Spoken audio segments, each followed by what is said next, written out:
My mother said she wanted to do something simple for my birthday. Just dinner, just family, nothing dramatic. I was turning 28, and after years of strained conversations and careful distance, I told myself not to expect anything more than a meal and a few polite smiles. I prepared for the usual comments dressed up as concern.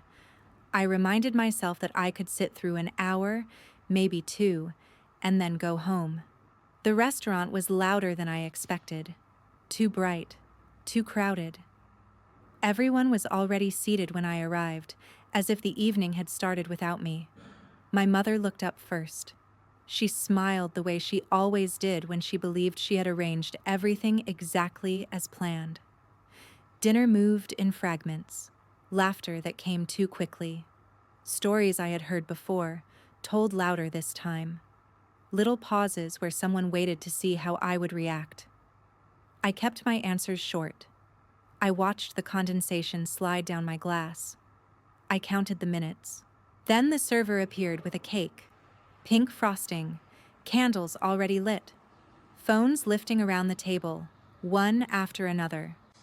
For 3 seconds, I let myself believe she had surprised me in a good way. Then I read the words written across the top. Oops, still a disappointment. Everyone laughed. I didn't. I stood up calmly, took my bag, and walked toward the exit. My uncle reached out and grabbed my arm, telling me not to make a scene. I leaned in, lowered my voice, and whispered one sentence in his ear. 2 days later, my entire family was in a panic, and none of it was about the cake. The chair scraped loudly against the floor when I stood. It cut through the laughter for half a second, just long enough for a few heads to turn. Someone chuckled harder, as if the sound had made the joke even better. My mother clapped once, sharp and pleased, and said my name the way people do when they expect compliance to follow. "Sit down," she told me. "Don't be dramatic."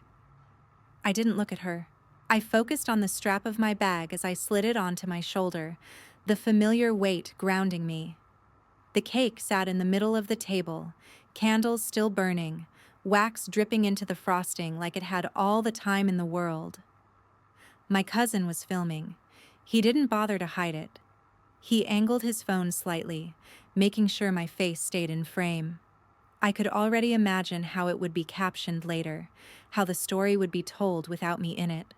Someone said, "Come on, it's just a joke."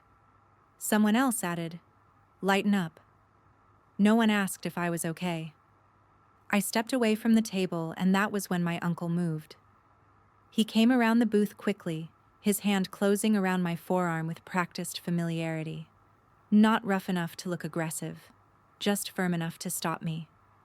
"Don't do this," he said quietly, his voice pitched low for my benefit alone. "You're embarrassing your mother." The word landed exactly where it always had. I felt it pass through me without sticking. I leaned closer so no one else could hear, so the laughter behind us stayed loud and careless. "I know about the other file," I whispered, "and I kept copies."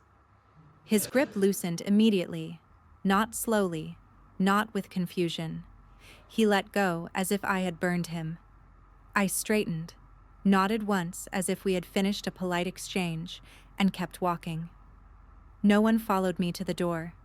The laughter picked up again behind me, a little strained now, a little too loud, but still determined to treat what had just happened as entertainment. Outside, the night air felt cooler than it should have. I stood on the sidewalk for a moment, listening to the hum of traffic and the muffled noise from inside the restaurant. My hands were steady. That surprised me more than anything. I didn't cry on the way home.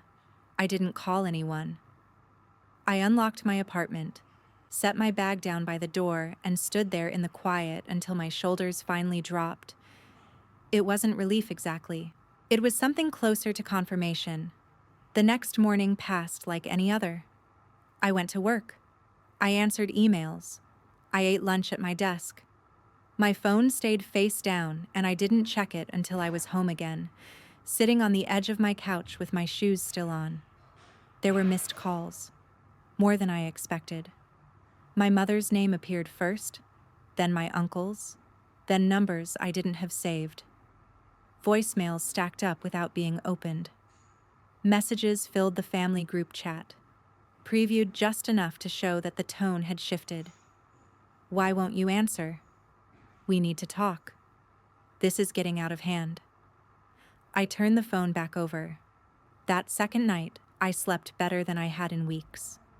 It was the kind of sleep that comes when something long avoided has finally been named, even if no one else has said it out loud yet. The panic started to show on the third morning. My mother called from a different number. When I didn't pick up, she sent an email.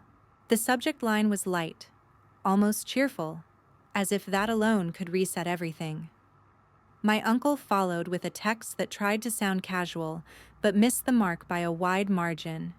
He asked how I was doing. He said he hoped I hadn't taken things the wrong way. By the afternoon, the messages had lost their polish. You need to call me now. This isn't funny anymore. You're misunderstanding something important. I read them slowly, not because they were difficult to understand, but because I was paying attention to what wasn't being said. No one mentioned the cake. No one apologized. No one asked why those words had seemed appropriate. What they wanted was to know what I knew. That night, I finally opened the family group chat. The thread had grown unwieldy in my absence. My mother was trying to frame the dinner as a misunderstanding, a joke that had gone too far because I was under stress. She reminded everyone of how much she had done for me over the years. She talked about intention, about love, about how families sometimes tease each other without meaning harm. My uncle's messages came in bursts. He urged calm. He suggested we talk privately. He wrote about keeping things inside the family, about how outsiders never understand the full picture. A few relatives chimed in with vague statements about forgiveness and moving on. One asked if I was okay, but followed it immediately with a comment about not blowing things out of proportion. I didn't reply. Instead, I opened the Notes app on my phone and read through the sentence I had written there months earlier, back when I hadn't known what to do with the information I had found. Back when it had felt safer to pretend it didn't exist. I remembered the afternoon clearly. I had been helping my uncle sort through boxes in his study, a task he had framed as temporary and urgent. Most of the paperwork had been dull and outdated, the kind of documents that exist only to prove time has passed. I hadn't been snooping. I hadn't been looking for anything. Then I had opened the wrong folder. It hadn't been labeled with my name. That was the first thing that made it strange. The contents had been neat, intentional, and unmistakably relevant. Pages that explained more than anyone had ever been willing to say to my face. Pages that answered questions I had learned not to ask. I had taken pictures with my phone, one after another, my hand steady even then. I had put everything back exactly where I found it. I had driven home in silence, my thoughts lining up with a clarity that left no room for excuses. I hadn't confronted anyone. Not then. I hadn't known how or if it would make a difference. I had told myself I would wait for the right moment. When my uncle grabbed my arm in the restaurant, when he leaned in close to tell me not to embarrass my mother, I realized the moment had arrived on its own. By the fourth day, the panic had turned sharper. My mother stopped trying to sound kind. Her messages grew longer, more insistent.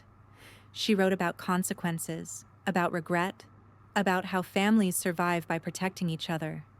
She asked what I thought I was doing. She told me I was hurting people who loved me. Still, no one mentioned the file. Late that evening, my phone rang again. This time, it was a number I didn't recognize, but something in me said to answer. The voice on the other end belonged to a relative who rarely involved herself in family conflict. She spoke carefully, as if every word mattered. She didn't ask about the cake. She asked what I had said to my uncle. When I told her, there was a pause long enough for me to hear her breathe. She didn't sound angry. She sounded worried in a way that had nothing to do with my feelings and everything to do with what might happen next. "You should be careful," she said finally. "If you're right, this is bigger than you think." After the call ended, I sat in the dark and let that settle. Bigger had never scared me as much as smaller had. Smaller was what they had tried to make me feel for years. Smaller was the space they expected me to occupy, quietly grateful for whatever scraps of approval came my way. The birthday dinner had been designed to remind me of that place. The cake, the laughter, the cameras, all of it had been meant to keep me there. Instead, it had done the opposite. I didn't know exactly how things would unfold from there. I didn't know who would side with whom or what would be lost along the way. What I did know was this. The words written in pink frosting had finally said out loud what had always been implied.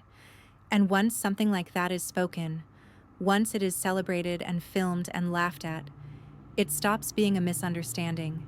It becomes a line, and I had already stepped over it. The morning after the dinner felt strangely ordinary. Sunlight came through my blinds at the same angle it always did, hitting the edge of the dresser, warming the same spot on the floor. For a moment, lying there with my eyes open, I wondered if the night before had been exaggerated in my memory. That used to happen. I would replay something sharp and humiliating, then soften it by morning, sanding down the edges until it felt survivable. This time, the image stayed exactly as it was. Pink frosting, candles bending, laughter rising too fast. No blur, no mercy. I got out of bed without the familiar knot in my stomach. That was new.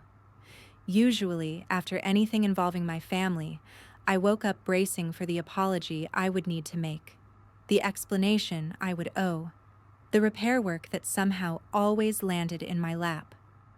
I would rehearse sentences while brushing my teeth, trying to find the right mix of calm and gratitude, the right tone to prove I was not ungrateful, not difficult, not the problem. That morning, my mind was quiet. I showered.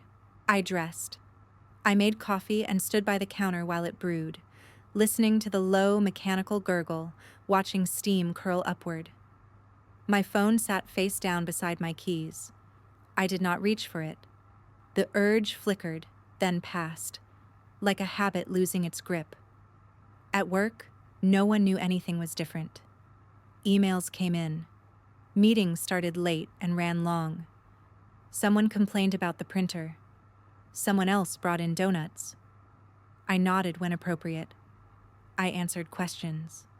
I laughed once, softly, when a coworker made a comment about how Mondays should be illegal. From the outside, I must have looked fine. Inside, something had shifted. It was not anger. It was not even relief. It was the unsettling absence of guilt. I noticed it when I realized I was not checking my phone between tasks, not wondering who had called, not preparing for the tone of the messages I had not yet read. In the past, silence from my family would have felt like a held breath, pressure building in my chest until I did something to release it.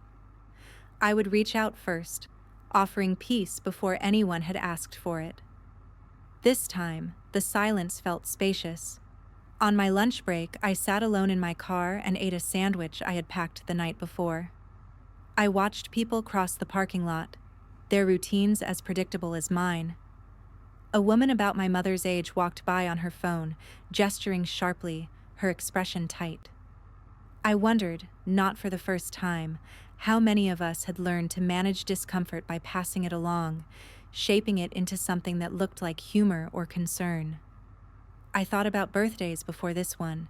They came back to me not as single events, but as a series of small moments, stacked one on top of another until they formed something heavy. There was the year my mother laughed while telling everyone how I still did not know what I wanted to do with my life, said with a smile that invited agreement. The year she gave me a planner as a gift and joked about how maybe this one would finally help me get organized. The year she raised her glass and said she was proud of me for surviving, as if endurance were the only metric that mattered. Each time, there had been laughter. Each time, someone had said it was all in good fun. Each time, I had smiled and nodded and told myself not to be so sensitive. I used to believe that if enough people laughed, it must mean I was wrong to feel hurt. That was the rule in my family. Discomfort was only valid if it belonged to the loudest person in the room. By mid-afternoon, my phone vibrated once against the desk. I glanced at it out of habit, saw my mother's name light up the screen, and turned it face down again. My pulse did not spike. I did not feel the familiar rush of adrenaline. Instead, there was a mild curiosity, like noticing a storm on the horizon that was still far enough away to be interesting rather than threatening. When I got home that evening, I cooked a simple dinner and ate it standing at the counter. The apartment was quiet, the kind of quiet that usually made me restless. That night, it felt like permission. I washed the dishes slowly. I wiped the counter. I moved through the space as if it belonged to me in a way it had not before. It was then, rinsing my plate, that I remembered something small from the dinner that had not made sense at the time. It was not the laughter. That had been expected. It was not even the cake. It was my uncle's face just before he stood up. The way his eyes had flicked toward my mother, then back to me, as if checking a signal. The way his smile had tightened, just for a second, before he reached for his glass. At the table, I had been too focused on the words in front of me to notice much else. Now, in the quiet of my kitchen, the image settled into place, connecting itself to a memory I had tried very hard not to examine too closely. Months earlier, I had been at his house helping him sort through paperwork. He had called it a favor, said he just needed an extra set of hands. The room we worked in was cramped and dim, the air stale with old paper and dust. He had been oddly specific about which boxes I should move, which shelves I should avoid. I had noticed it then, the way people notice a loose thread but decide not to pull it. When I opened the folder I was not meant to open, my first instinct had been to close it immediately. It did not feel like a discovery. It felt like a mistake. Even then, before I understood what I was looking at, my body reacted as if I had crossed an invisible line. I had taken pictures anyway, quietly, methodically. Not because I knew what I would do with them, but because something in me recognized that once information like that is revealed, pretending you never saw it becomes a choice. At the time, I told myself I would think about it later, that I did not have enough context, that there must be an explanation that made everything make sense. I told myself that families make mistakes, that intentions matter, that it was better not to jump to conclusions. Standing in my kitchen months later, I saw that moment for what it had been. Not confusion, not caution, training. I had been taught, over years and birthdays and dinners like the one I had just left, to doubt my own reactions, to smooth over discomfort, to assume that if something hurt, it was because I was holding it wrong. That night, I finally turned my phone over. There were missed calls, several.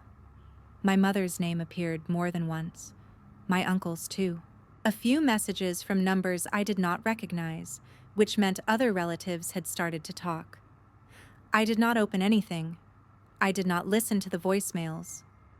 I let the screen go dark again and set the phone down. The next day followed the same quiet rhythm. Work, coffee, emails, no interruptions. By the afternoon, the messages began to stack up.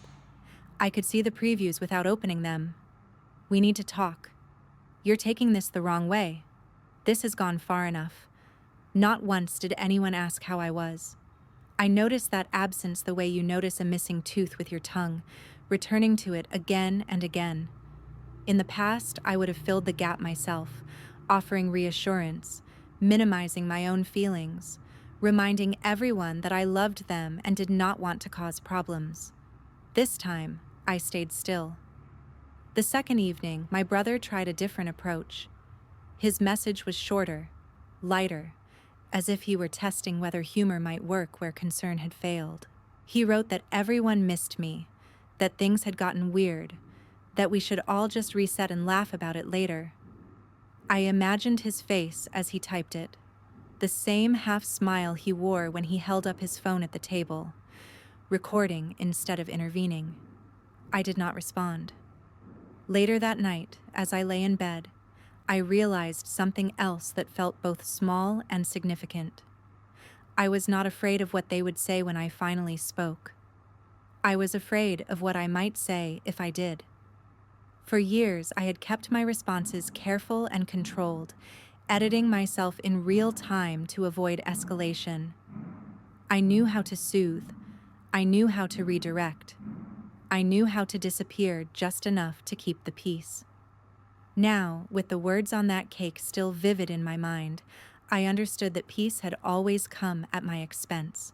It required me to absorb the impact so that nothing else had to change. The next morning, I woke to a voicemail notification. One, just one. That, too, was new. I listened to it while sitting on the edge of the bed, my feet on the floor, grounded. My uncle's voice came through, measured and calm, the way it always sounded when he wanted to appear reasonable. He said my name. He said he hoped I was okay. He said we should talk privately, just the two of us, before things got misunderstood. He mentioned the dinner only in passing, referred to it as unfortunate, poorly timed, blown out of proportion. Then he said something that made my chest tighten. He said he was worried about me saying things I did not fully understand. I deleted the message without saving it. That was the moment the pattern crystallized. Not in anger, but in clarity. Every time something uncomfortable surfaced, the focus shifted away from the action and onto my reaction. Every time harm was done, the conversation became about my sensitivity, my timing, my tone. The cake had not been a joke that went too far. It had been the most honest thing my family had ever put in front of me. Honest not because it reflected who I was, but because it revealed how they saw me and how useful that image had been. By the end of the second day, the silence on my end had begun to echo loudly on theirs. Messages came in faster now, overlapping, contradicting each other. My mother wrote about love and sacrifice. My uncle wrote about privacy and loyalty. Someone else wrote about forgiveness. They were not coordinated anymore. The neat front they usually presented had started to crack. I sat on my couch that evening, phone in my hand, reading without responding, and felt something settle into place. A recognition that I had been invited over and over again to play a role that kept everyone else comfortable. A recognition that stepping out of it had already changed the shape of the room. I did not yet know how far this would go. I did not know who would stand where when everything was finally said out loud. What I knew was simpler and heavier than that. The words on the cake had stopped being just words. They had become a lens, and through it, I could finally see the pattern I had been taught to ignore. I set the phone down and turned off the light, letting the quiet stretch out around me, knowing that whatever came next would not be built on confusion anymore. The next day, I kept moving through my life like I was carrying something fragile, not because I feared it would break, but because I did not want to drop it out of carelessness. At work, I smiled when someone asked how my weekend had been. I said it was fine. I meant that in a way I had never meant it before. On the drive home, I found myself taking the long way, the route that wound past older neighborhoods with big trees and porch lights that flicked on one by one as the sky dimmed. I watched a couple in their 60s walking a small dog, moving at an unhurried pace like they had earned the right to go slow. It made my throat tighten, not with sadness, but with a kind of longing, that steadiness, that quiet dignity, the feeling of being allowed to exist without being evaluated. When I pulled into my parking spot, my phone vibrated again. Another message, another missed call. I did not look. I carried my groceries upstairs and set them on the counter, then stood there for a moment with my hands resting on the bag handles, feeling the weight of everything that had been unsaid for years. The memory I kept circling was not the cake itself. It was my uncle moving fast, the practiced way he stepped in front of me, the firm grip on my arm that was just polite enough to look like concern. It was the way his face changed when I whispered in his ear. Not confusion, not anger. Fear. That reaction had not started at the dinner. It had started months earlier, in a room that smelled like paper and dust, when I opened something I was not meant to see. Back then, it began with a phone call on a Saturday morning. My uncle told me he had a mess to sort through, asked if I could come over and help him organize a few boxes. He made it sound like nothing. He always did. He had a way of framing his requests like favors I should be grateful to provide, as if my time was an open resource and his needs were inherently reasonable. I had said yes because I still believed saying no would create drama, and I had spent most of my life trying to avoid being blamed for it. When I arrived at his house, the air inside was cool and artificially clean, like the heat had been kept low to preserve the furniture. He greeted me with a quick hug, all shoulder and pat, then led me down a hallway toward a small room off the back of the house. He called it his study. It was really a storage space with a desk shoved into the corner. The room felt cramped. Cardboard boxes were stacked in uneven towers along the walls, some labeled, some not. A filing cabinet sat near the desk with drawers that stuck when you tried to open them. A thin layer of dust covered everything, but the dust did not feel accidental. It felt like part of a system. Things you do not want people looking at get left alone long enough for a film of time to settle over them. He rubbed his hands together and nodded toward a pile of boxes. "Those need to go in the garage," he said, "and those over there need to be sorted. I just want to know what I've got." He positioned himself in the desk chair and winced slightly, as if sitting hurt his back. He made a little show of it, the way he did when he wanted sympathy without having to ask. I told myself not to judge. I told myself people get older, people get sore, people need help. Still, I noticed he did not stand again. I started moving boxes toward the hall. Most were heavy with paper, the kind of weight that comes from years of keeping receipts, manuals, and outdated mail. I set them in the garage, then came back inside and began opening the ones he wanted sorted. It was dull work at first. Old bank statements, warranty booklets, handwritten notes from contractors, holiday cards. I made neat stacks, recycling what was obviously trash, placing the rest into piles based on category. My uncle watched with a faint smile that never reached his eyes. He asked casual questions about my life, what I was doing for work, whether I had thought about going back to school, whether I had considered moving closer to family. His questions landed with the same undertone I had heard at every dinner table. "How long are you going to keep drifting? When are you going to fix yourself?" I answered politely. I kept my focus on the boxes. Halfway through, I pulled a heavy plastic bin out from under a shelf. It was tucked deeper than the others, pressed behind a stack of old textbooks.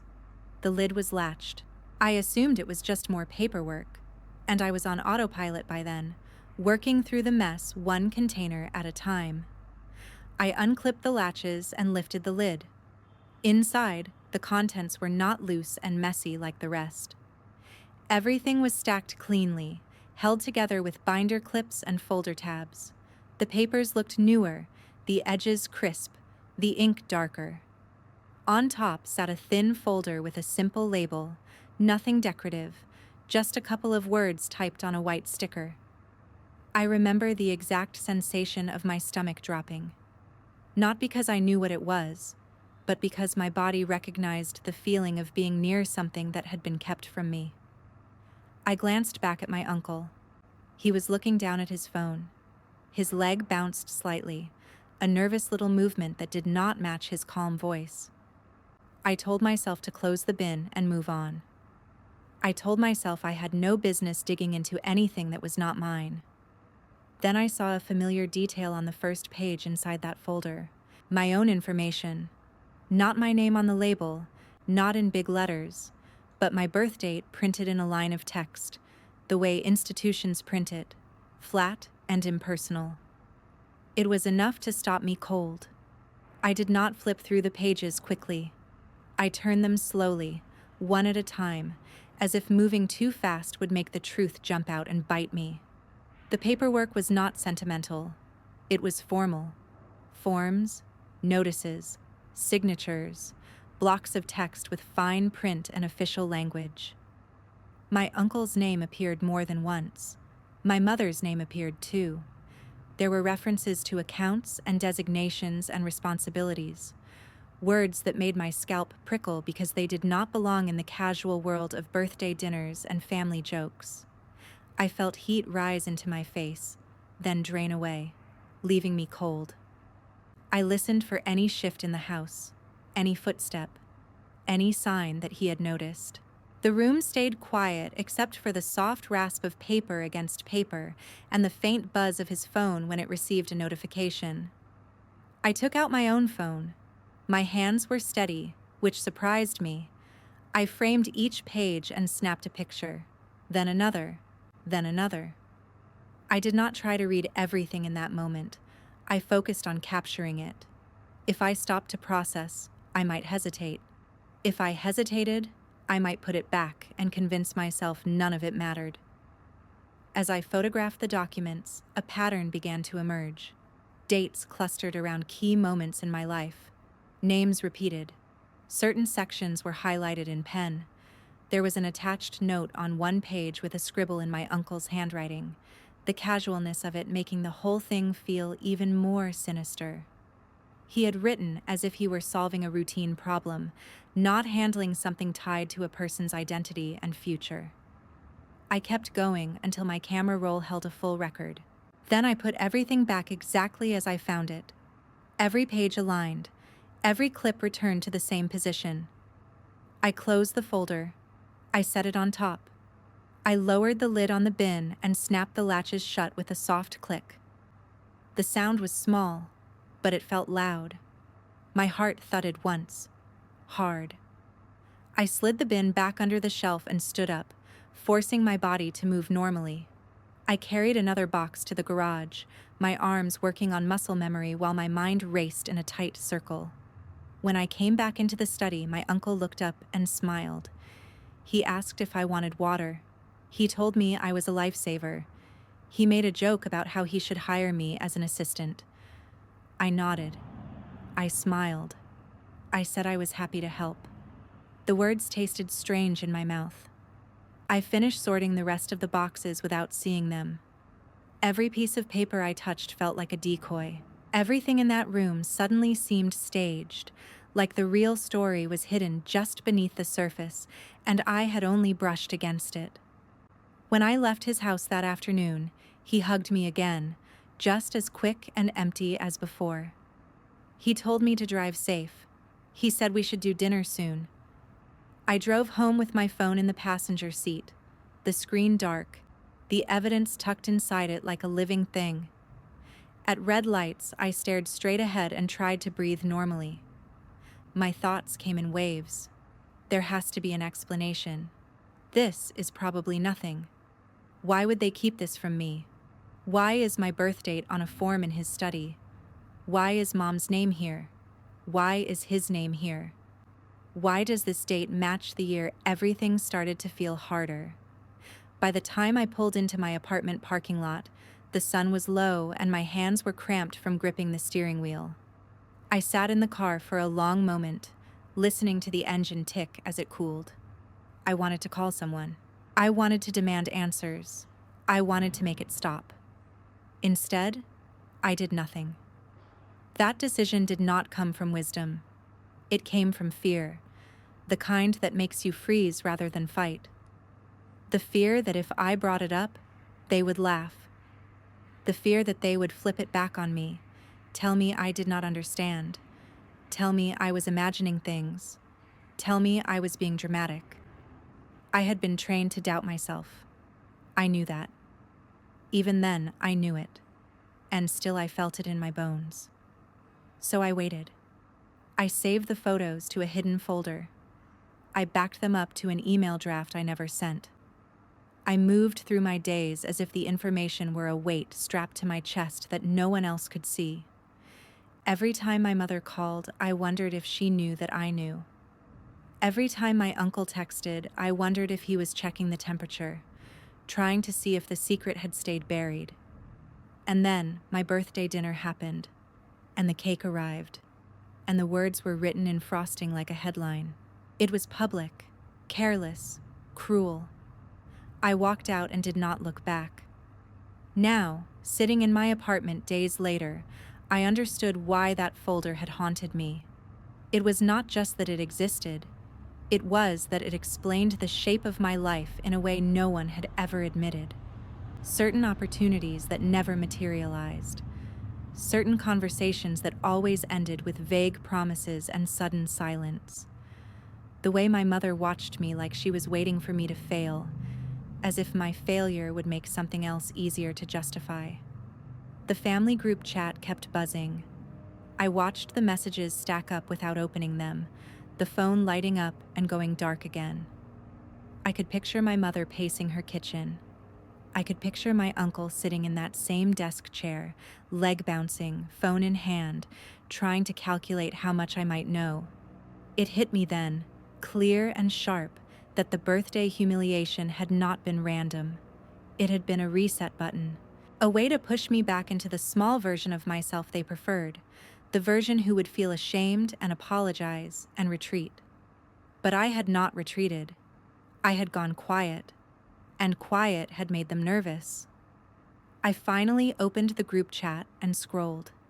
There were messages from relatives who rarely spoke. A few were supportive in a vague way, telling me not to take it personally, telling me everyone makes mistakes. Others were annoyed, accusing me of creating drama.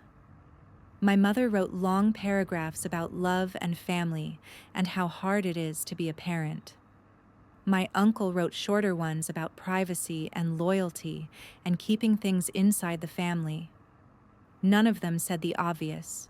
None of them named what had happened at that table. I set my phone down and walked to the window, staring out at the parking lot below. A neighbor got out of her car and carried a bag of laundry inside. Somewhere, a dog barked. Life kept moving like it always did, indifferent to my family's panic. I pressed my palm to the cool glass and felt my breathing slow. In my mind, I replayed the moment in the restaurant when my uncle grabbed my arm. I saw the careful way he positioned his body between me and the room, as if his job was to manage outcomes. I remembered how he told me I was embarrassing my mother. Then I remembered his face when I whispered the sentence. I know about the other file, and I kept copies. I had not said it to be cruel. I had said it because it was true, and because truth was the only thing in that family that had ever made people stop laughing. That night, I pulled up the photos again. I sat on the couch with my laptop open, scrolling through the images one by one. Some pages were still hard to understand, full of language meant to confuse regular people. But other parts were simple enough. Names, dates, signatures.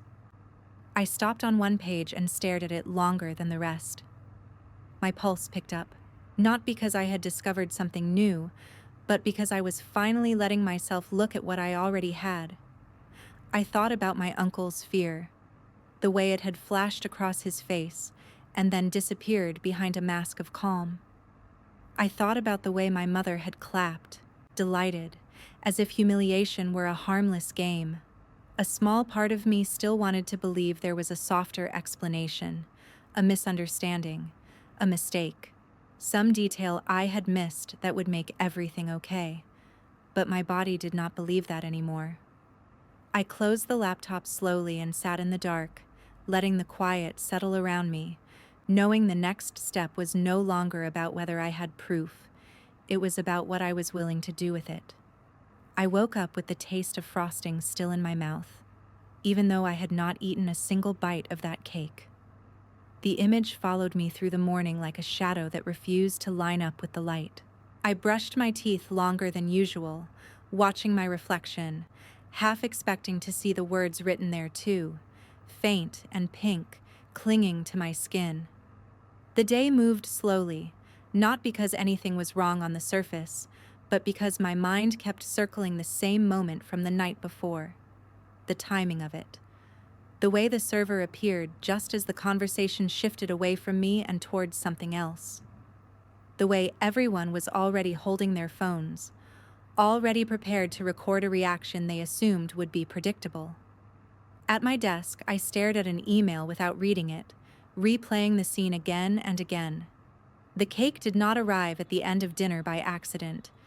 It arrived when my mother had finished listing examples of people my age who were doing better than me. It arrived when the attention had started to drift, when the energy at the table needed a spark. The joke had landed exactly where it was meant to, redirecting focus, resetting the hierarchy. For years, I had accepted those moments as awkward missteps, jokes that went too far because no one thought about how they would feel to the person on the receiving end. That explanation no longer held. It fell apart under even the lightest pressure. I thought about the wording itself. Not lazy, not dramatic. Still a disappointment. The phrase was specific. It echoed things that had been said behind closed doors, complaints framed as concern, frustrations disguised as love. This time it had been written out, piped carefully in frosting, paid for and presented with candles. It was not a punchline, it was a declaration. I remembered how my mother had clapped, delighted, as if she had pulled off a perfect surprise. How my brother had laughed too loudly, phone lifted just a little higher. How my stepfather had watched me with that familiar look, waiting to see if I would make things uncomfortable by reacting. And then, there was my uncle. The more I replayed it, the more his behavior stood out. He had not laughed right away. He had glanced at my mother first, quick and subtle, like he was checking a cue. When he stood to stop me, it had been immediate, instinctive. He had moved before anyone else even realized what I was doing. That was not the reaction of someone embarrassed by a joke gone wrong. It was the reaction of someone trying to contain a situation. During my lunch break, I walked around the block instead of eating. The air was cool, the kind that carries the smell of fallen leaves and distant traffic. Each step felt deliberate, grounding. I needed to think without distraction. The file I had found months earlier came back to me in fragments. Not the details yet, but the feeling. The sharp awareness that I was looking at something that explained too much. At the time, I had pushed that feeling aside, telling myself I was overthinking, that families have paperwork, that not everything is meant to be shared. Now, with the cake burned into my memory, that rationalization sounded hollow. I stopped at a crosswalk and watched the light change. A woman about my age stood beside me, scrolling through her phone, her face tense. On the other side of the street, an older couple waited patiently, hands clasped, comfortable in their silence. I wondered how many years it took to build that ease, and how many small humiliations I had absorbed instead of setting boundaries that could have led me there sooner. Back at my desk, my phone buzzed. Another message from my mother. I did not open it, but I could see the preview, her words carefully chosen, already working to rewrite the narrative. She mentioned how hurt she was that I left so abruptly. She mentioned how people were asking questions. She did not mention the cake.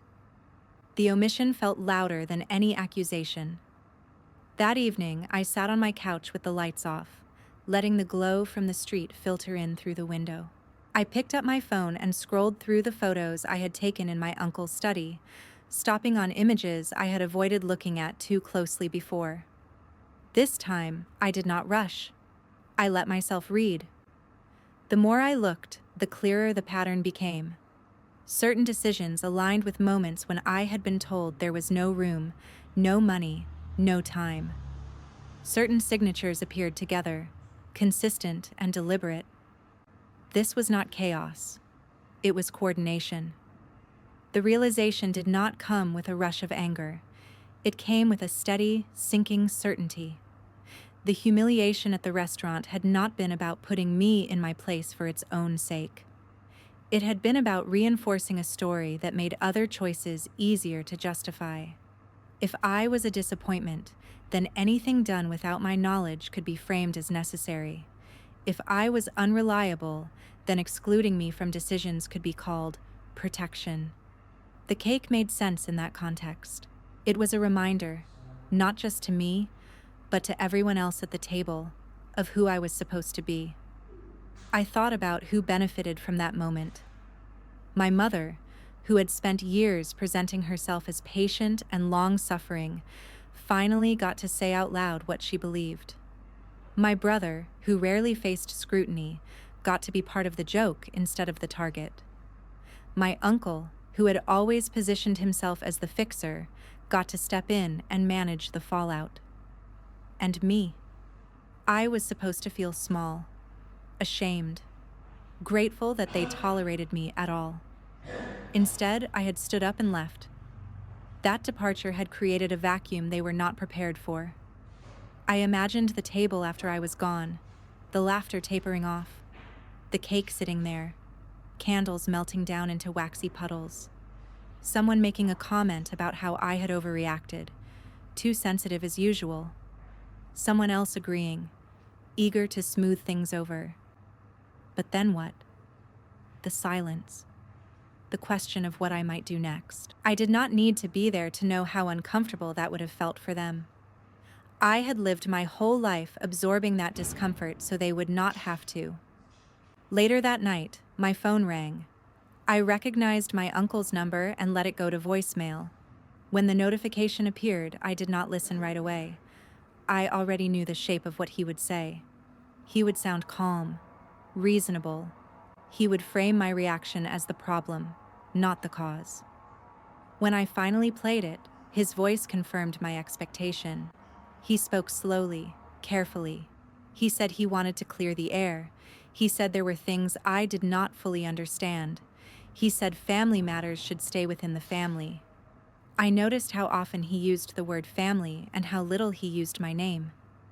I deleted the message and sat there, phone resting in my lap, feeling a strange mix of sadness and resolve. Sadness for the version of myself that had waited so long for kindness that never came. Resolve because I finally understood that clarity was not cruelty. The next morning, the messages multiplied. My mother wrote again, longer this time, her words weaving together sacrifice and hurt, painting herself as the one who had been wronged. She mentioned how embarrassed she felt, how people were talking, how she had always tried to support me. She asked why I would do this to her. I read it twice, not because it was confusing, but because I wanted to be sure I was seeing it clearly. There was no acknowledgement of harm, no question about why those words had been chosen, just a demand that I fix the discomfort I had caused by refusing to play along. For the first time, I did not feel tempted to respond. As the day wore on, I began to notice something else. The tone of the messages shifted. Where there had been dismissal, there was now urgency. Where there had been mockery, there was now caution. My mother's words softened. My uncle's messages became shorter, more frequent. Someone else reached out. Someone who rarely contacted me directly, asking if everything was okay, if we could talk. They were recalibrating. That realization settled over me with a quiet weight.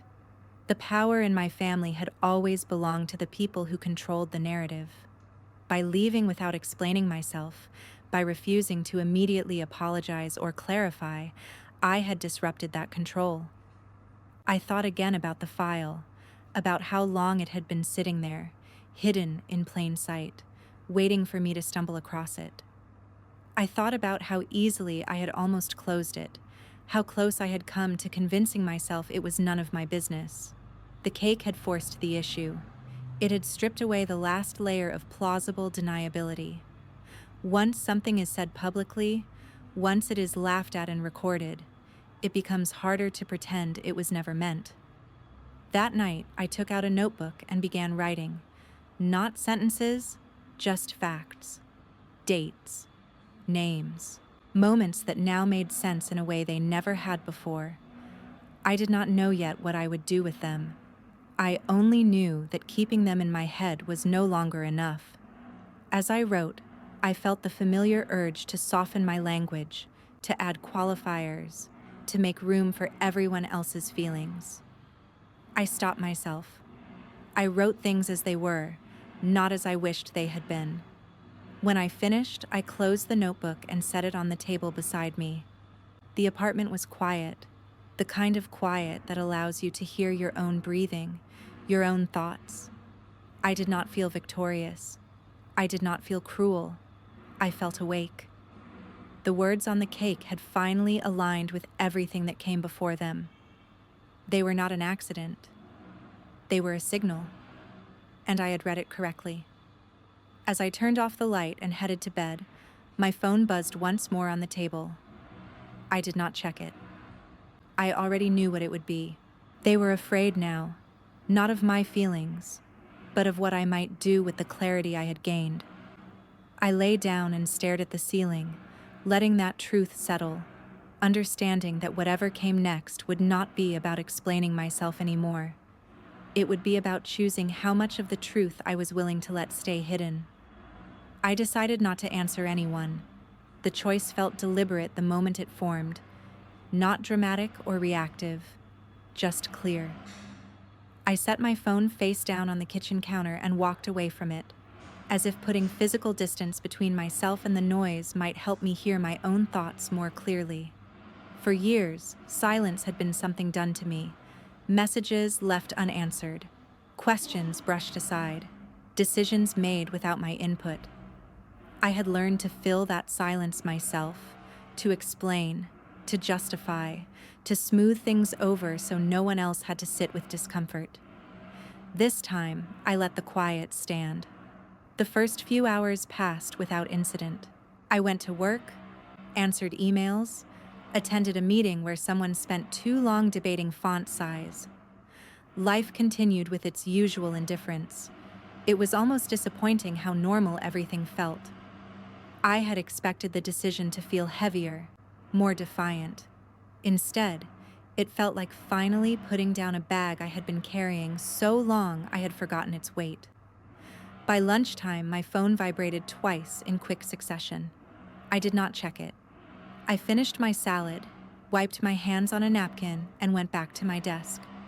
A small part of me waited for the familiar spike of anxiety, the reflexive urge to fix whatever was happening before it got worse. It did not come.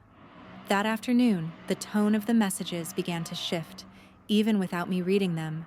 I could tell by the frequency. The pauses between vibrations grew shorter. The screen lit up more often. Whatever calm narrative my family had tried to maintain after the dinner was starting to fray. When I finally allowed myself to look, it was not curiosity that drove me, but observation. I read the previews without opening the messages fully, the way you might glance at a weather report without stepping outside. My mother's texts came first, still wrapped in concern. She wrote that she was worried about me, that she had not slept well, that she hated going to bed with things unsettled. She suggested we talk soon, just the two of us, to clear the air. The words were soft, but the pressure underneath them was familiar. My uncle's messages followed, shorter and more controlled. He said we needed to address this before it got misunderstood. He said people were talking. He said I might be saying things I did not fully grasp.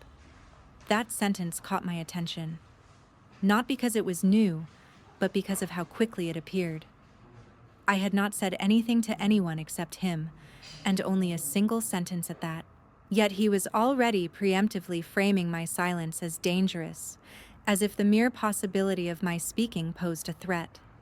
I set the phone down again and let the afternoon pass. By the second day, the concern had given way to urgency. The messages came earlier in the morning and later at night. Different family members reached out, some of whom rarely contacted me directly. An aunt sent a vague text asking if everything was okay. A cousin wrote that things felt tense, and maybe we should all calm down. No one asked what had hurt me. I noticed that omission the way you notice a draft in a room that keeps brushing past your neck. It was subtle, but persistent. The focus was not on understanding what had happened, but on containing the situation, on restoring the appearance of normalcy. At work, I moved through my tasks with an ease that surprised me. My thoughts were clearer. I did not find myself replaying conversations or rehearsing responses. When my manager asked if I could take on an extra project, I said I would look at my schedule and let her know. I did not immediately agree out of habit. Even that small pause felt like a quiet assertion of control. That evening, I took a walk around my neighborhood as the sun dipped low.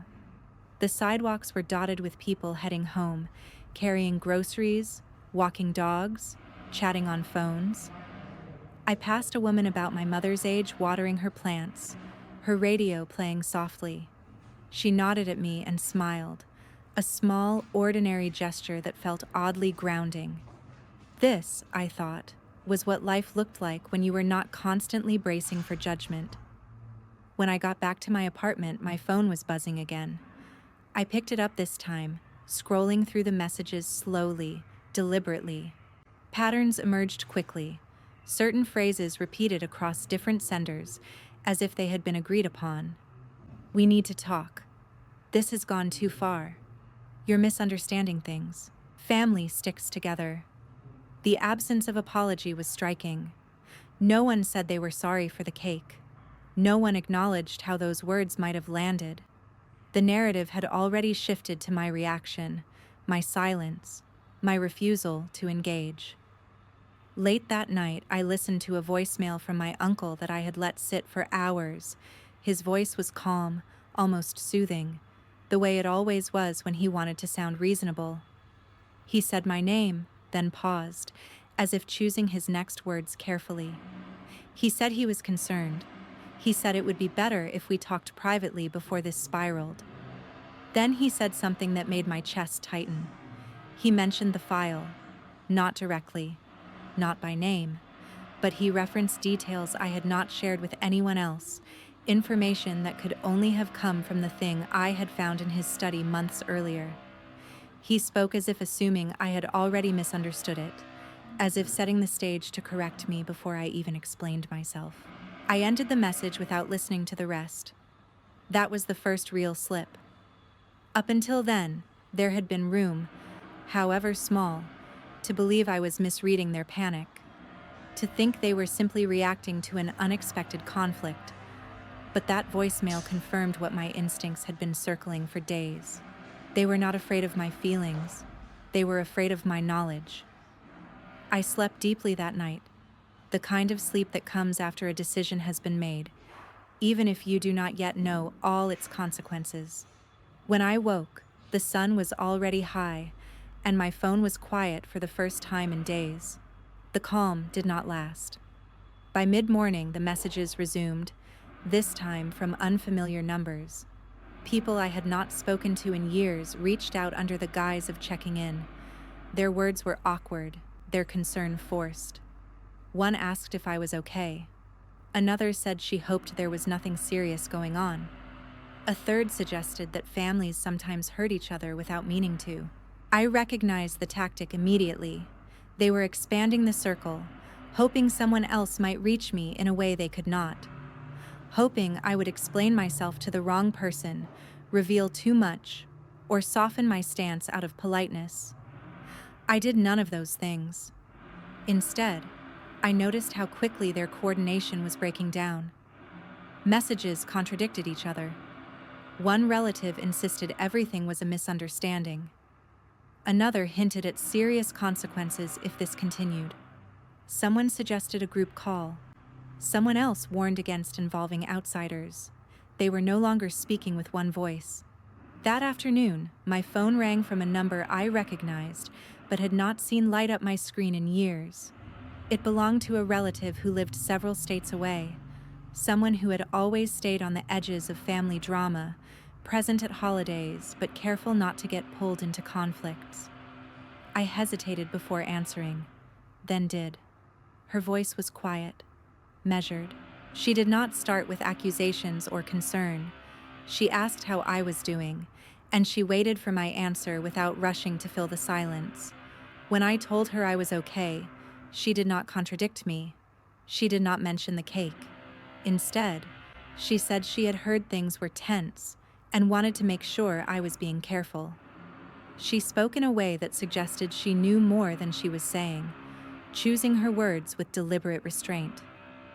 When I asked what she meant, there was a pause long enough for me to hear her breathe. She said there were matters in our family that had been handled poorly for a long time. She said my silence had caused some alarm. She said it might be wise to think carefully about my next steps. She did not ask me to back down. After we hung up, I sat on the edge of my couch, phone still in my hand, staring at the wall across from me. That call felt different from all the others. There was no attempt to manage my emotions, no subtle pressure to restore peace at my own expense. It was a warning, not a plea. By the end of the second day, the panic was unmistakable. My mother's messages grew longer, more emotional. She wrote about everything she had sacrificed, about how hard it was to be a parent, about how she had always tried her best. She framed my silence as cruelty, as punishment, as a betrayal of the family. I read her words with a strange detachment. In the past, they would have unraveled me. I would have rushed to reassure her, to tell her I loved her, to promise I would never intentionally hurt her. Now I noticed what was missing. There was still no acknowledgement of the harm done to me. No reflection on why those words had been chosen for my cake. No curiosity about how it felt to sit there while everyone laughed.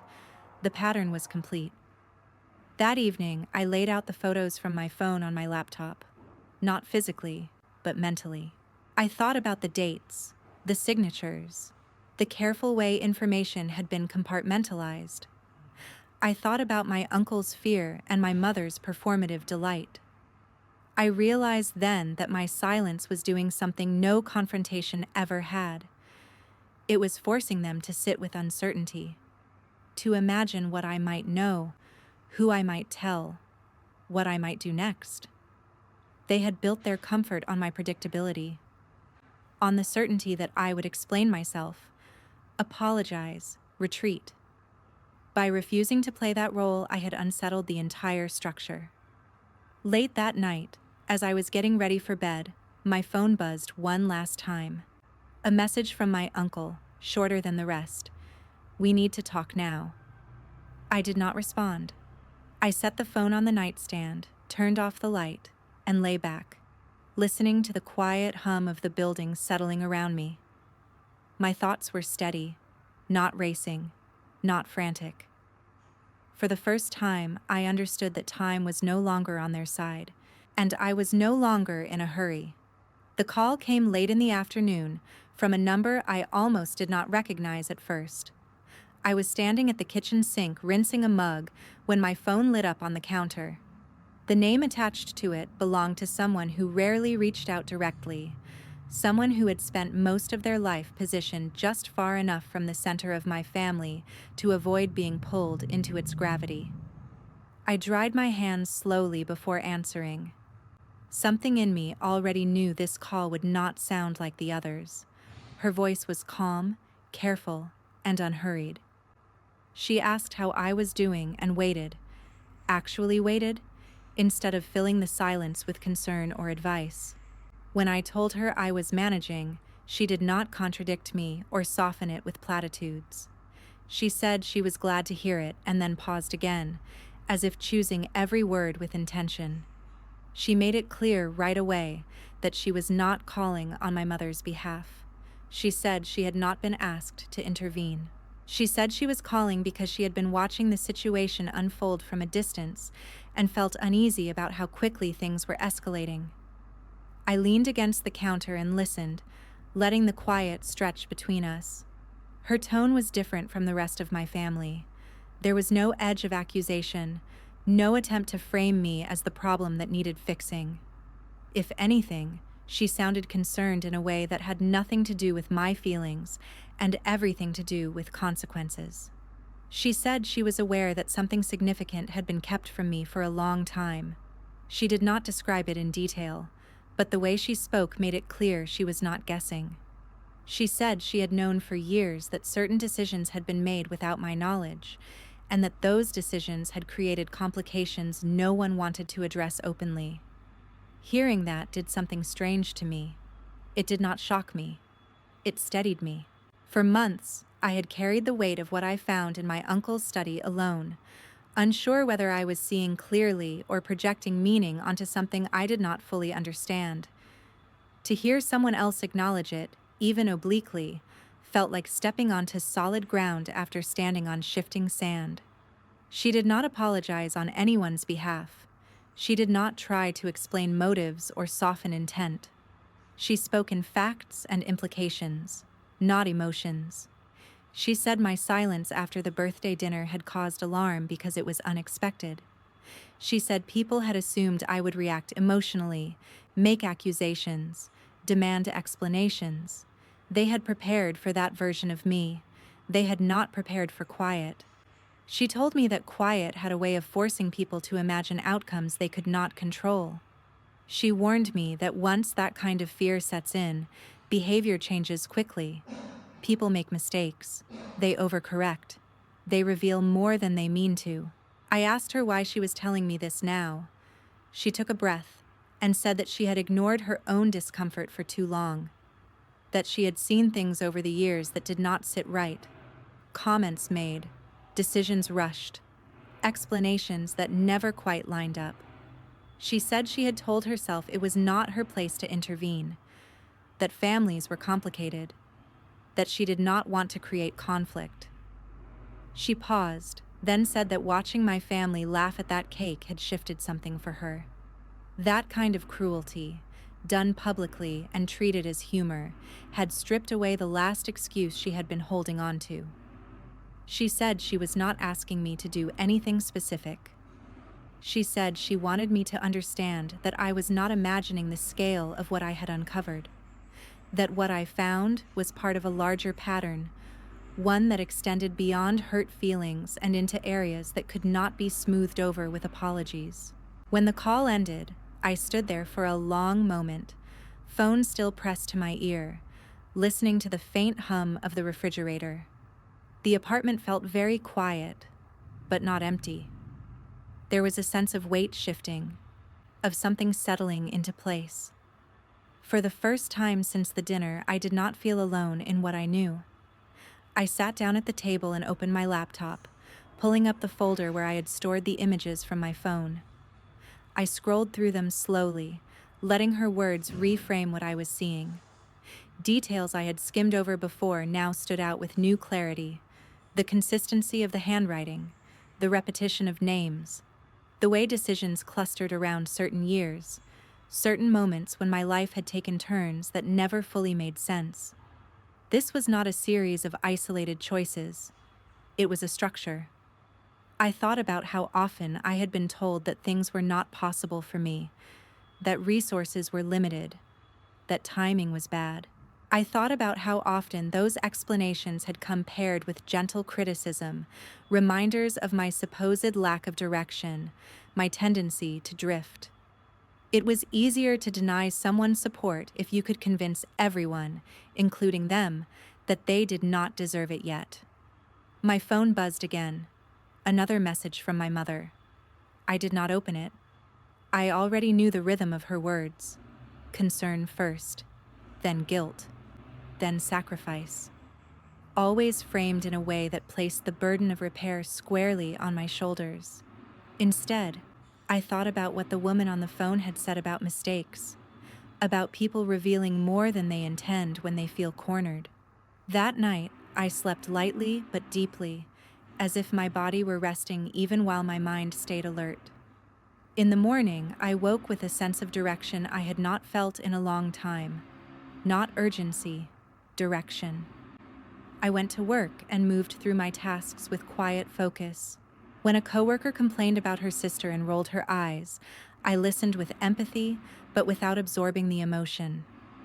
I noticed how often women are expected to carry family discomfort as a kind of unpaid labor, smoothing and soothing and making space for everyone else. On my lunch break, I walked instead of eating. The sky was pale blue, the air crisp. I watched leaves skitter across the sidewalk and thought about how much energy I had spent over the years trying to be understood by people who benefited from misunderstanding me. When I got home that evening, I made a list, not of grievances, but of facts. Names, dates, actions. I did not embellish or interpret. I wrote only what I could verify, what existed on paper, what could be traced. It felt grounding, like building a spine for something that had been shapeless before. Halfway through, my phone rang again. This time, it was my uncle. I let it ring.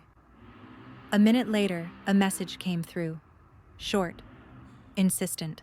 He said we needed to talk and that this had gone far enough. He said I was risking something I did not understand. I read it once, then set the phone down. What struck me was not the warning itself, but the shift in tone. The calm reasonableness had given way to something sharper. The mask was slipping. I thought back to his study, to the way he had positioned himself in the chair that day, directing me to move boxes while he stayed seated. The way he had kept certain areas just out of reach. The way his leg had bounced when I lifted the lid on that bin. He had always been the one who managed logistics in the family, the one who handled details, smoothed transitions, took care of things quietly behind the scenes. Power like that rarely announces itself. It prefers to remain invisible until it feels threatened. Later that night, the woman who had called earlier sent a brief follow-up message. She said she wanted to emphasize one thing, that whatever I chose to do next, it should be done deliberately and with documentation. That acting out of anger would give others something to dismiss. That patience would give me leverage. Leverage. The word landed solidly. I had never thought of myself as someone who held leverage. I had been taught to believe that my value came from accommodation, from being easy, from not making waves.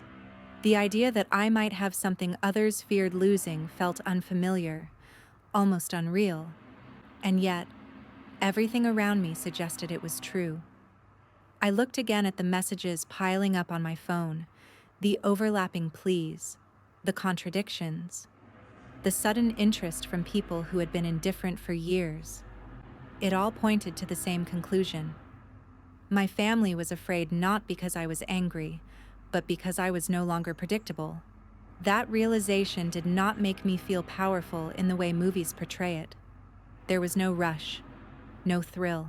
What I felt instead was a quiet resolve, the kind that comes from finally seeing a situation clearly enough to stop negotiating with yourself about it. I closed my laptop and stood, stretching my shoulders, feeling the familiar tension there begin to loosen. Outside, the evening had settled in, lights flickering on in neighboring apartments. Somewhere, a television murmured through a wall. Life went on, indifferent to the shift taking place inside me. I knew the next phase would require movement, not just observation. That what I had gathered so far was only the beginning. The woman on the phone had been right about one thing above all. I was not acting alone anymore, and that changed everything. I picked up my phone, not to respond to the messages waiting there, but to open a new note. I titled it simply and began adding to the list, methodical and calm, aware that what I was building now would soon need to stand on its own. When I finished, I saved it and set the phone back down, letting the room fall quiet again, understanding that the time for watching was coming to an end, and that the next step would require me to follow the trail wherever it led. I did not tell anyone where I was going the morning I left my apartment early with a folder tucked into my bag. The sky was still pale, the kind of light that makes everything look unfinished, and the city felt quieter than usual, as if it were holding its breath with me. The building I walked into was modest, set back from the street between a dry cleaner and a dentist's office. There was nothing dramatic about it. No grand entrance, no marble floors, just a glass door with hours posted neatly beside it, and a waiting room that smelled faintly of coffee and paper. I checked in at the desk and took a seat, my hands folded in my lap, my bag resting against my leg like an anchor. Around me, other people waited, flipping through magazines, staring at their phones, each of us carrying our own version of something unresolved.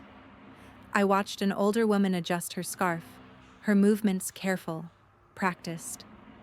I wondered what had brought her there, what line she had finally decided she could not let be crossed anymore. When my name was called, I stood and followed the assistant down a short hallway into an office that felt intentionally neutral. A desk, 2 chairs, a bookshelf lined with thick binders, a framed print on the wall that looked chosen more for its inoffensiveness than its beauty. The man who stood to greet me was polite, professional, and unremarkable in a way that immediately put me at ease. He did not rush. He did not soften his words with unnecessary sympathy. He asked me to sit and then asked me to tell him what brought me there, starting wherever felt most natural. I took a breath and began. I did not start with the cake. I did not start with the humiliation or the laughter. I started with what I could prove: the folder in my uncle's study, the documents, the dates, the way I had found them by accident while doing him a favor. I laid the story out carefully, not dramatizing, not minimizing. I told it the way I would tell someone I respected, someone whose job depended on clarity. He listened without interrupting, occasionally jotting notes, his expression steady. When I finished, I slid the folder across the desk. Inside were printed copies of the images I had taken, organized and labeled. I had spent the night before making sure everything was clear, legible, complete. He took his time reading through them. The silence stretched, but it did not feel awkward. It felt purposeful. I watched his eyes move from page to page, pausing here and there, the faintest tightening at the corners betraying concentration. When he finally looked up, he did not ask me how it made me feel. He asked me a question that landed with surprising weight. "Had anyone ever explained this to you?" I shook my head. He nodded once, as if that confirmed something he had already suspected. He began to explain what he was seeing, not in legal jargon meant to impress, but in plain language meant to be understood. He pointed out patterns I had noticed myself and others I had not. He spoke about responsibilities attached to names on documents, about intent and designation, about what it meant when funds or decisions were directed away from their stated purpose. He was careful not to promise outcomes. He did not dramatize possibilities. What he offered instead was clarity. He told me what questions would need to be answered, what records could be requested, what timelines mattered, what steps could be taken if I chose to move forward. If I chose. That distinction mattered to him, and it mattered to me. When he asked what I wanted, I did not answer right away. I stared at the edge of the desk, the grain of the wood suddenly fascinating. I thought about the years I had spent doubting myself, the times I had been told I was overreacting, misremembering, taking things too personally. I thought about how easily this could all be framed as a misunderstanding if I allowed it. Then I thought about the cake again, about how deliberate it had been, about how public. I told him I wanted the truth documented. I told him I wanted to understand the full scope of what had been done and to whom. I said I did not know yet what I would do with that information, but I knew I could not keep carrying it alone. He nodded again, this time slower. He told me that was a reasonable place to start. When I left the office, the sun was higher, the day fully awake. I stood on the sidewalk for a moment, letting the noise of traffic wash over me. I did not feel lighter exactly, but I felt steadier, as if I had finally set something down on solid ground instead of balancing it precariously in my arms. On the drive home, my phone buzzed repeatedly in the passenger seat. I did not look at it. I knew who it would be. I knew the tone before reading a single word. By the time I reached my apartment, there were several missed calls and a string of messages waiting. I scanned them quickly, just enough to register the escalation. My uncle's words were sharper now, stripped of their earlier restraint. He accused me of dragging strangers into family matters. He warned me about consequences. He said I was being reckless. My mother's messages ran parallel but different, heavy with emotion. She wrote about betrayal, about how hurt she was, about how she could not believe I would do this to her after everything she had done for me. She asked what she had done to deserve this. Not once did she ask what she had done to me. I set the phone down and went to the kitchen, pouring myself a glass of water. My hands were steady. That alone felt like a small victory. The next few days unfolded in a strange rhythm. Outwardly, my life remained the same. Work, errands, meals eaten alone. Inwardly, something fundamental had shifted. Every message I received, every call I ignored, felt less like an assault and more like data. I began to notice inconsistencies, different versions of the same story circulating through different relatives. One person insisted I was confused, another suggested I was being manipulated. A third hinted that I was overestimating my position. The lack of coordination was telling. The woman who had called me earlier in the week checked in again, briefly. She did not ask for details. She simply asked if I was okay. When I told her I had taken steps to protect myself, she responded with a single line that stayed with me. Good. That means you are finally being taken seriously. That evening, I received a message from someone I had not expected. A cousin I had always liked, but never been particularly close to. She wrote carefully, her words measured. She said she had heard bits and pieces of what was going on and wanted to understand. She said she did not want to get in the middle, but she did not feel right staying silent either. We spoke on the phone later that night. She told me things she had noticed over the years, small comments, odd decisions, moments that had seemed insignificant at the time, but now felt connected. She said she had always assumed there was a reason she did not know. Now she was not so sure. Talking to her felt different from every other conversation I had had that week. There was no pressure to fix anything, no attempt to redirect my emotions, just shared observation, quiet and honest. When we hung up, I realized how rare that had been in my life, how seldom anyone in my family had simply listened without trying to manage the outcome. The next morning, my uncle showed up at my building. I was not expecting him, but something in me had sensed this was coming. The escalation had reached a point where indirect pressure was no longer enough. He needed to see me, to assess me, to try to regain control.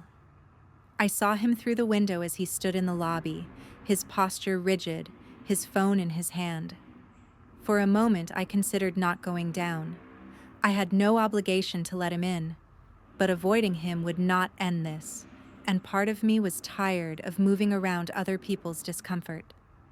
I took a breath and went downstairs. He turned when he saw me, relief flickering across his face before he masked it. He stepped forward, his voice low, urgent. He said we needed to talk privately. He said this had gone too far. I told him we could talk right there. The lobby was quiet, the afternoon lull settling in. The receptionist glanced up briefly, then went back to her computer. He hesitated, then leaned in slightly, lowering his voice. He told me I was making a mistake. He said I did not understand the full picture. He said I was risking relationships that could never be repaired. I listened without interrupting, watching his face as he spoke. I noticed the tension in his jaw, the way his hands clenched and unclenched at his sides. This was not concern for me. This was fear for himself. When he finished, he waited, as if expecting me to fold, to reassure him, to promise I would stop. I did none of those things. I told him calmly that I had every right to seek clarity about matters that affected my life. I told him I had documentation. I told him I was no longer willing to be kept in the dark for the sake of family harmony. He scoffed, a sound that carried more nerves than contempt. He accused me of being dramatic. He said I was imagining intent where there had only been necessity. I met his gaze and said something that finally broke through his composure.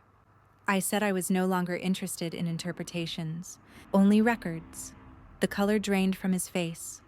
For a long moment, neither of us spoke. The silence stretched, heavy and exposed. Finally, he straightened, his voice clipped now, the pretense of warmth gone. He told me I was forcing people into corners. He warned me again about consequences. Then he turned and walked out. I stood there for a moment after he left, feeling the residual tension in my chest begin to ease. The exchange had confirmed what I already knew. He was not trying to protect me. He was trying to protect himself. Upstairs, my phone buzzed with a new message from my mother. I did not open it. I already knew the pattern. Instead, I sat at my table and opened my laptop, adding notes about the encounter while it was still fresh. Dates, words used, reactions observed. I wrote not as someone venting, but as someone preparing. As the evening settled in, I felt a strange calm. The pieces were aligning. The pressure was increasing. And with every attempt to intimidate or guilt me into silence, my resolve grew steadier. I knew the next phase would not be quiet. I knew the stakes were rising. But I also knew something else now, with a certainty that did not waver. They could no longer pretend this was nothing. And neither could I. The shift did not announce itself with a single event, but with a steady accumulation of small ruptures that finally made denial impossible. I noticed it first in the way conversation stopped when I entered a room, then resumed with careful neutrality. I noticed it in the sudden politeness of relatives who had once spoken freely around me. I noticed it in how often my phone rang from numbers I had never saved, then went quiet when I did not answer. The pressure was spreading outward, and with it came stories. They arrived piecemeal, carried by people who framed them as concern or curiosity. Someone told me they had heard I was being influenced by outsiders. Someone else said it sounded like I was confused about paperwork and timing. A third suggested that everyone was under stress and that I should consider how fragile my mother had been lately. I listened. I said very little. Each version contradicted the last, and together they formed a picture that was clearer than any single truth. They were testing narratives, seeing which one might stick, which one I would react to, which one might make me step back. None did. The woman who had first warned me about escalation reached out again, this time with more urgency. She said the atmosphere had shifted noticeably. She said conversations were happening without me, fast and defensive. She said my uncle was trying to control the flow of information and failing. She did not sound pleased about that. She sounded worried. She told me something else then, something she had hesitated to share before.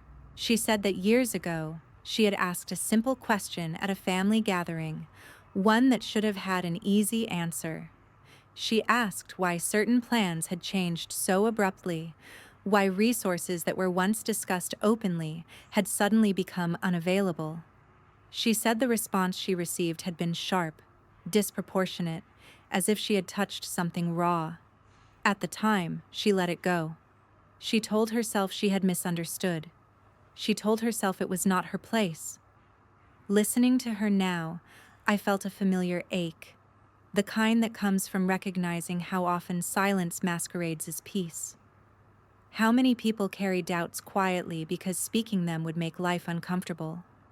That evening, I received a message from my mother that was different from the others. It was longer, more carefully composed. She wrote about love and intention, about how humor can sometimes be misjudged. She said she was worried about the path I was on and asked if we could meet, just the two of us, to talk things through like adults.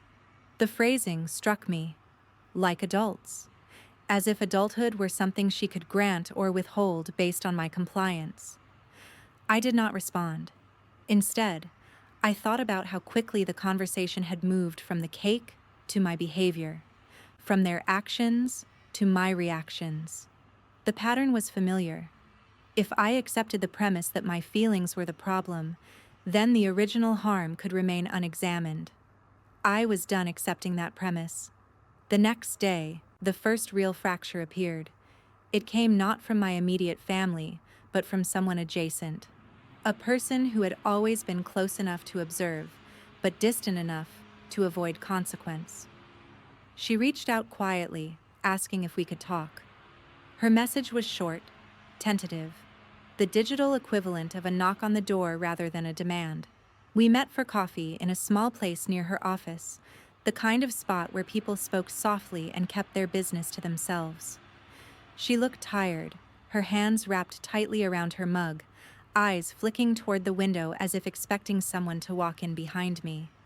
She told me she had been thinking about my situation and that it had stirred memories she had tried to ignore. She spoke slowly, choosing each word with care. She said there had been conversations years ago, things said in passing that did not make sense then but did now. She said she had always assumed I knew, that someone had explained things to me at some point. When I told her no, that no one had ever told me anything, her face changed. The color drained, replaced by a look that was equal parts guilt and alarm. She said she was sorry, not for the cake, not for the jokes, for assuming someone else had done the right thing. She did not offer details, but she did confirm something important. She said that what I had uncovered was not a misunderstanding. It was a decision, a series of decisions, repeated and reinforced over time. She said people had convinced themselves it was justified, that circumstances demanded it, that I would understand eventually. Eventually had stretched into years. When we parted, she hugged me briefly, awkwardly, then walked away quickly, as if afraid to linger. I sat there for a moment after she left, staring at the empty chair across from me, feeling the weight of what had just been confirmed. The fracture widened. Within days, the tone of the messages shifted again. The guilt gave way to defensiveness. The concern sharpened into accusation. My uncle accused me of tearing the family apart. He said I was digging up the past and calling it justice. He said I was obsessed with proving something that did not matter anymore. My mother alternated between pleading and outrage. One message painted me as her wounded child who had misunderstood a joke. The next painted me as a calculating adult bent on revenge. The contradictions no longer bothered me.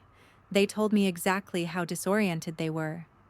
At work, I found myself unusually calm. I handled tasks efficiently, spoke up when I needed to, declined requests that did not serve me. My coworkers noticed.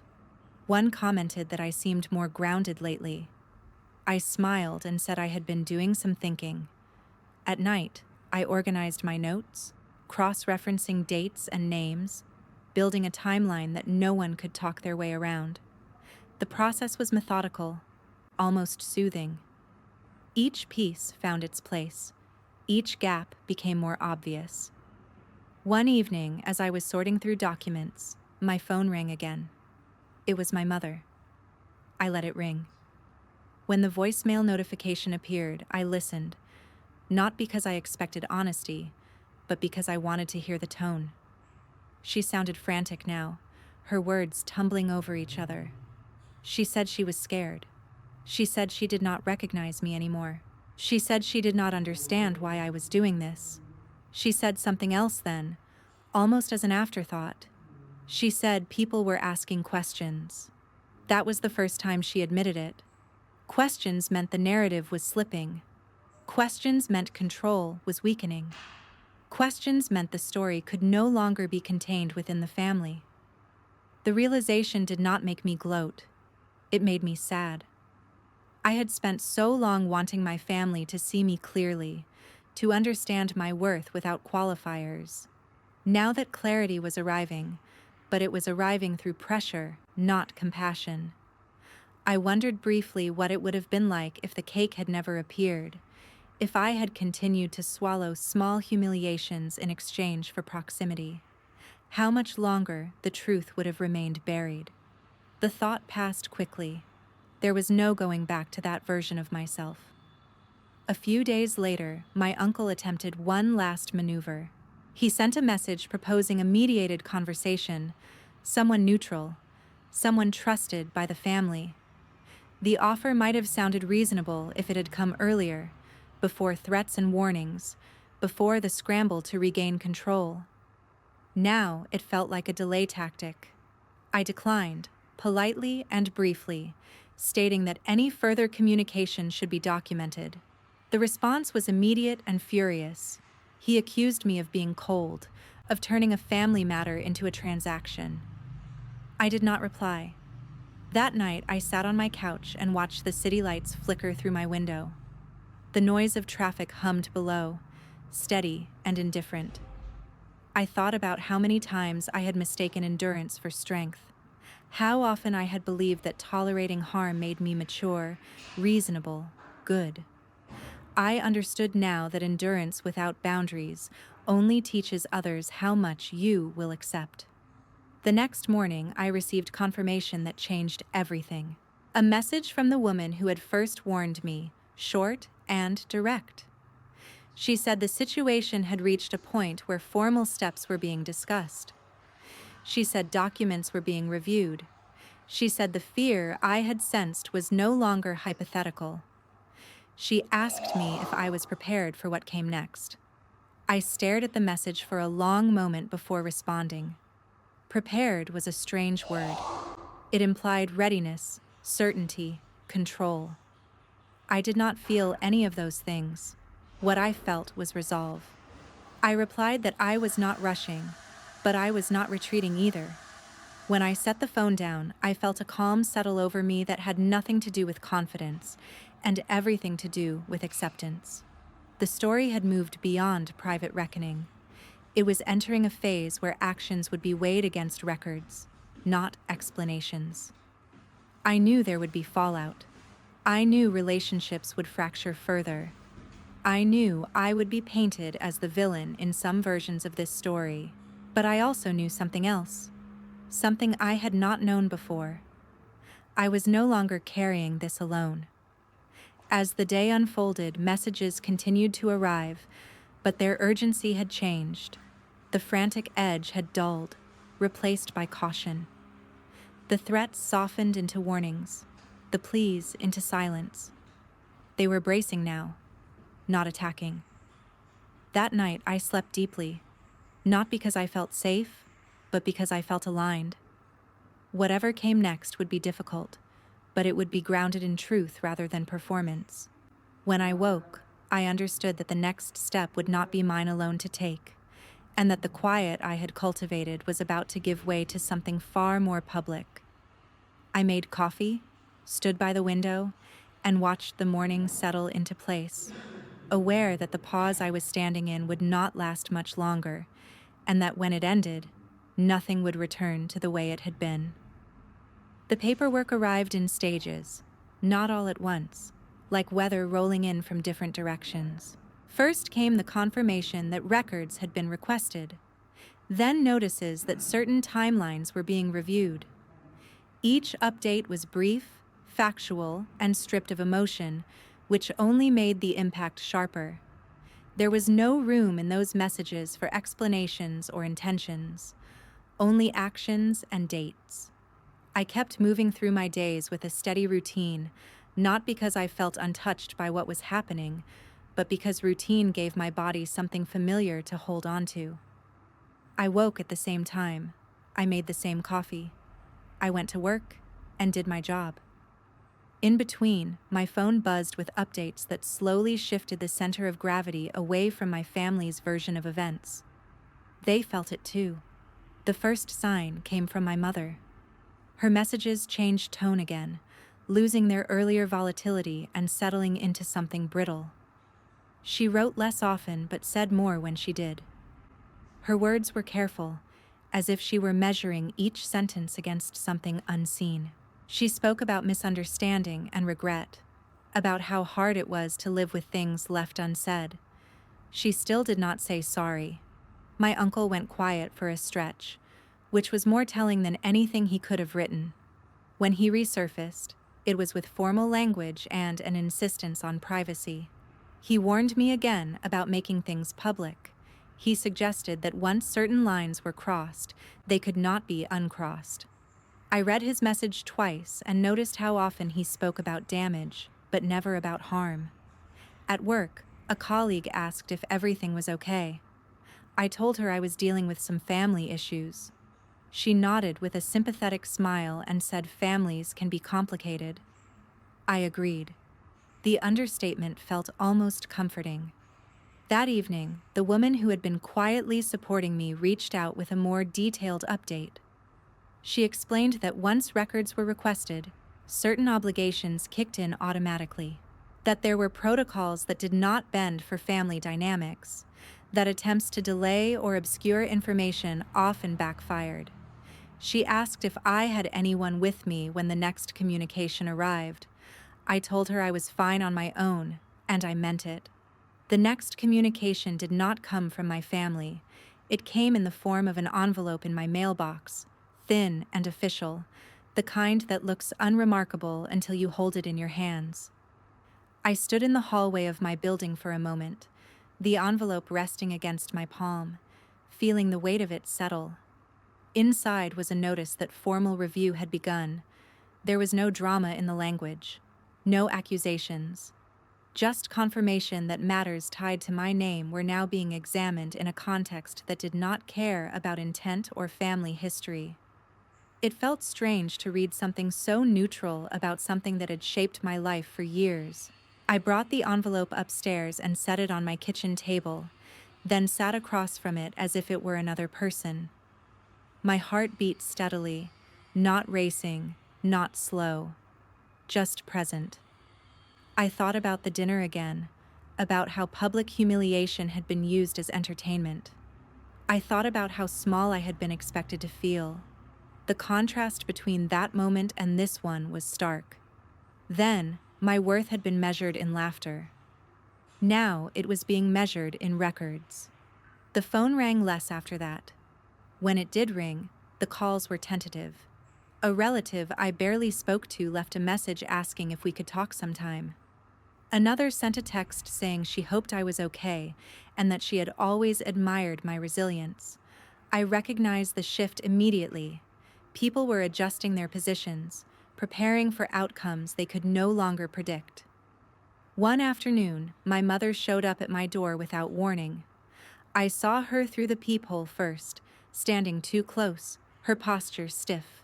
For a moment, I considered not answering. I was not obligated to. But something in me wanted to see her face without the buffer of text or voicemail. I opened the door and did not step aside. She looked smaller than I remembered, not physically, but energetically, as if the certainty she carried so easily had been worn down. Her eyes flicked past me into the apartment, taking inventory. Old habit.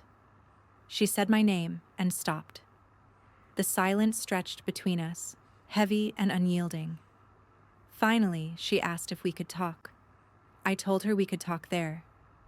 She took a breath and began to speak, her words spilling out quickly at first, then slowing as she realized I was not interrupting.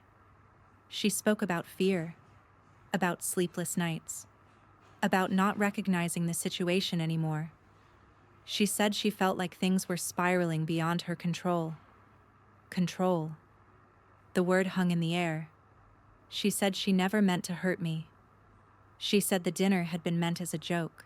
She said humor sometimes goes wrong. She said people were under stress and that mistakes happen.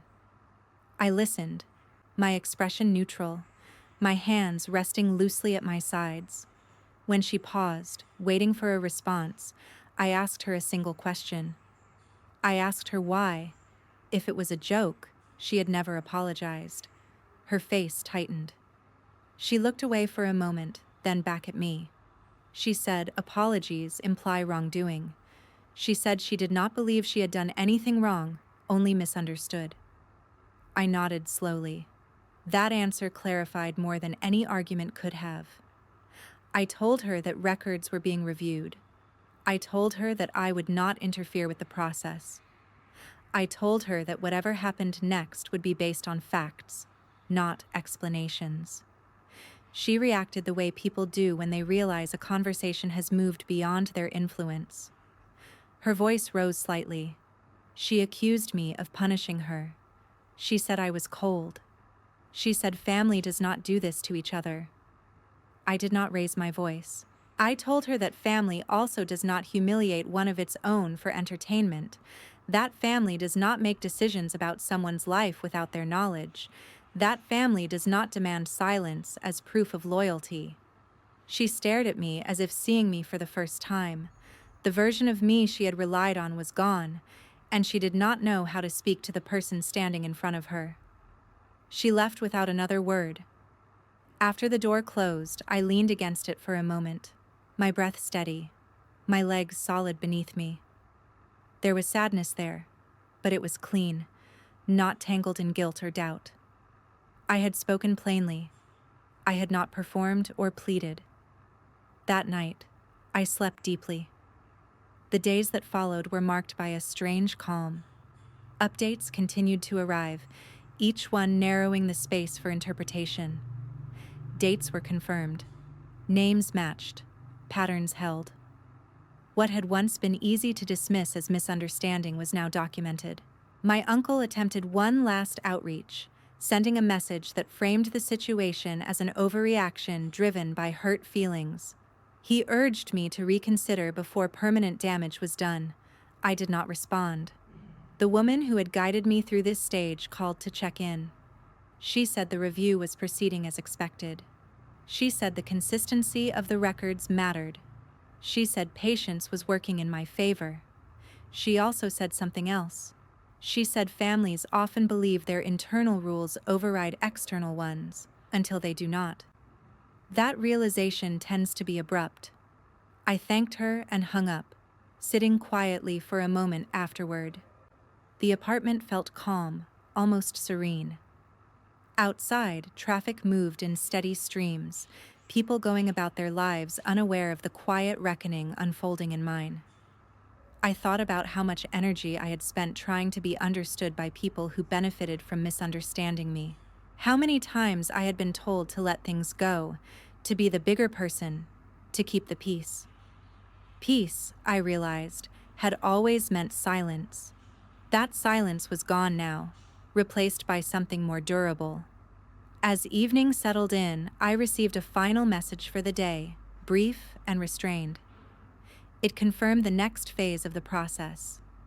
It did not ask for input. It did not invite discussion. It simply stated what would happen next.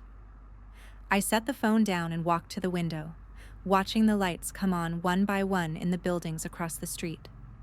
Somewhere below, someone laughed. Somewhere else, a door slammed. Life continued, indifferent and relentless. I felt no triumph, no desire for revenge. What I felt was a quiet sense of alignment, as if my actions finally matched what I had known to be true all along. Whatever came next would not be comfortable. It would not be easy, but it would be honest. And for the first time, that felt like enough. I stood there for a long moment, letting the pause settle, knowing that the next step would not belong to me alone, and that when it arrived, it would change the shape of everything that followed. The hearing was scheduled on a weekday morning that felt deliberately ordinary, as if the world wanted to remind me that this was not a spectacle, but a process. I woke before my alarm, the room still dark, and lay there for a moment listening to the building settle around me. My heart was steady. That surprised me. I dressed carefully, not to impress anyone, but to feel anchored in my own body. Comfortable shoes, a simple jacket, nothing that made me feel like I was playing a role. When I stepped outside, the air was cool and clear, the kind that sharpens your senses without overwhelming them. The building itself was unremarkable, all straight lines and neutral colors, designed to be efficient rather than intimidating. Inside, the atmosphere was subdued. People spoke quietly. Shoes echoed softly against polished floors. I checked in, followed directions, and took a seat on a hard bench that seemed designed to discourage lingering. As I waited, I noticed my uncle across the room. He sat rigidly, his posture too controlled, his hands folded in his lap. He did not look at me at first. When he finally did, his gaze slid away quickly, as if eye contact carried risk. My mother arrived a few minutes later, her movements sharp, her expression carefully composed. She glanced at me once, then turned her attention to the person beside her, as if I were no longer part of the equation. Seeing them there stirred something in me, but it was not the anger I might have expected. It was a strange clarity. Removed from the familiar settings where they usually held authority, they looked smaller, constrained by rules they did not control. When my name was called, I stood and walked forward, my steps measured. The room we entered was plain, almost austere. A long table, a few chairs, papers stacked neatly. This was not a place for storytelling or emotional appeals. It was a place for records. The process unfolded methodically. Documents were presented. Timelines were reviewed. Questions were asked and answered in careful, precise language. I spoke only when necessary, my voice steady, my words deliberate. I did not explain how things had felt. I did not describe the dinner or the laughter or the cake. Those details, so vivid in my memory, had no weight here. What mattered were names, dates, signatures, and actions. As the discussion continued, I watched my mother's composure crack in small ways, a tightening around her mouth, a quick shake of the head. She tried to interject once, framing a decision as necessity rather than choice. The response she received was calm but firm, redirecting the focus back to the records. Intentions were noted but did not override documentation. My uncle spoke less. When he did, his words were clipped, defensive. He leaned heavily on explanations that might have carried weight in a family setting but sounded hollow here. Circumstances, pressure, assumptions. None of it changed what was written. At one point, a document was referenced that I had not seen before, something uncovered through the review process. The effect was immediate. My uncle stiffened. My mother's face drained of color. The room felt charged, the air suddenly heavier. I did not react outwardly. Inside, something settled. This was the confirmation I had sensed, but could never prove on my own. The pattern extended further than I had known. The hearing ended without drama. No raised voices, no declarations. Just a clear outline of next steps and consequences, delivered in the same neutral tone with which everything else had been handled. I was told what would happen and when. There was no invitation to negotiate. When it was over, I gathered my things and stood. My mother looked at me then, really looked, as if searching for something. I did not know what she expected to find. I met her gaze briefly, then turned and walked out. Outside, the light felt brighter, the air sharper. I stood on the steps for a moment, letting my breath even out. My phone buzzed with messages I did not read. I knew their content without opening them. The days that followed were quieter than I expected. There were no dramatic confrontations, no sudden apologies. Instead, there was a slow recalibration. My mother's messages became infrequent, careful. My uncle went silent again, his presence reduced to occasional formal notices. Word traveled, as it always does, Relatives reached out with tentative congratulations, thinly veiled curiosity, awkward offers of support. Some kept their distance, unsure of how to align themselves now that the ground had shifted. I did not chase any of them. I did not need to. At work, I felt lighter, more present. Tasks that once felt burdensome now seemed manageable. When challenges arose, I met them without the familiar undercurrent of self-doubt. I realized how much of my energy had been spent bracing for judgment, how freeing it was to stop doing that. One evening, I received a letter from my mother. The handwriting was careful, the paper thick. I opened it slowly, sitting at my kitchen table. She wrote about regret and confusion, about not recognizing how things had gone so wrong. She spoke of love, of wanting to move forward. The letter skirted the edges of accountability without stepping fully into it. There was sorrow, but it was inward-facing, focused on her own distress rather than the harm caused. I read it once, then folded it and set it aside. I did not feel compelled to respond. The woman who had guided me through the process called later that week. She said the outcome was proceeding as expected. She said the documentation had spoken clearly. She asked how I was holding up. I told her I was tired, but okay. More than okay. I felt grounded. She said something then that stayed with me. She said that when people lose control over a narrative they have shaped for years, the aftermath can be messy. That it is not my job to manage their discomfort. I thanked her and hung up, sitting quietly for a while afterward. As the days turned into weeks, the ripple effects became more visible. My mother downsized her social circle, retreating from gatherings where questions might be asked. My uncle's influence waned, his authority undermined by scrutiny he could not deflect. I watched all of this from a distance, not out of spite, but out of necessity. Engaging too closely would have pulled me back into patterns I had worked hard to break. One afternoon, I found myself back in the neighborhood where the diner stood. I did not plan it. I had taken a wrong turn and ended up on that familiar street. The sign was still there, neon humming softly. Through the window, I could see a family laughing in a booth, a cake on the table. I did not feel the urge to go in. I did not feel anger or bitterness. I felt a quiet recognition of how easily moments like that can be weaponized, how thin the line is between celebration and cruelty. I drove on. That night, I sat on my couch with a cup of tea, the city lights flickering outside. I thought about how much had changed in such a short time, how standing up once, calmly and without spectacle, had set so many things in motion. I understood now that the hearing had not been the climax. It had been a turning point, a moment where the balance shifted irreversibly. What came next would be about living with the consequences, for all of us.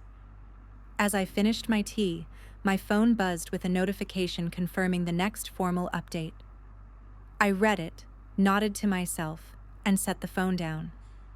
I did not know exactly what the final resolution would look like, but I knew this much. I would not be shrinking myself to make it easier for anyone else to avoid accountability. That chapter of my life was closed, and whatever followed would be written on terms I had chosen, not ones handed to me in frosting and laughter. The weeks after the hearing settled into my life like a new season, not announced by a single dramatic change, but by the quiet rearrangement of everyday things. Mornings felt steadier. I slept through the night more often than not. When I woke, I did not immediately brace myself for a message or a confrontation. The tension that had lived just under my skin for years began to loosen, slowly, unevenly, but undeniably. My phone stayed mostly quiet. When it did light up, it was usually with neutral updates or brief check-ins from people who had supported me without asking for anything in return. My mother did not call. My uncle did not write. Their absence felt deliberate, like a strategic retreat, and I let it remain that way. I started noticing how much space their silence created. Without the constant pull of family expectations, my days opened up in unexpected ways. I lingered over coffee in the mornings. I took walks in the evenings without replaying conversations in my head. I caught myself humming while doing dishes, a small, ordinary sign of ease that felt almost foreign. At work, I was asked to take on a role that would have terrified me a year earlier.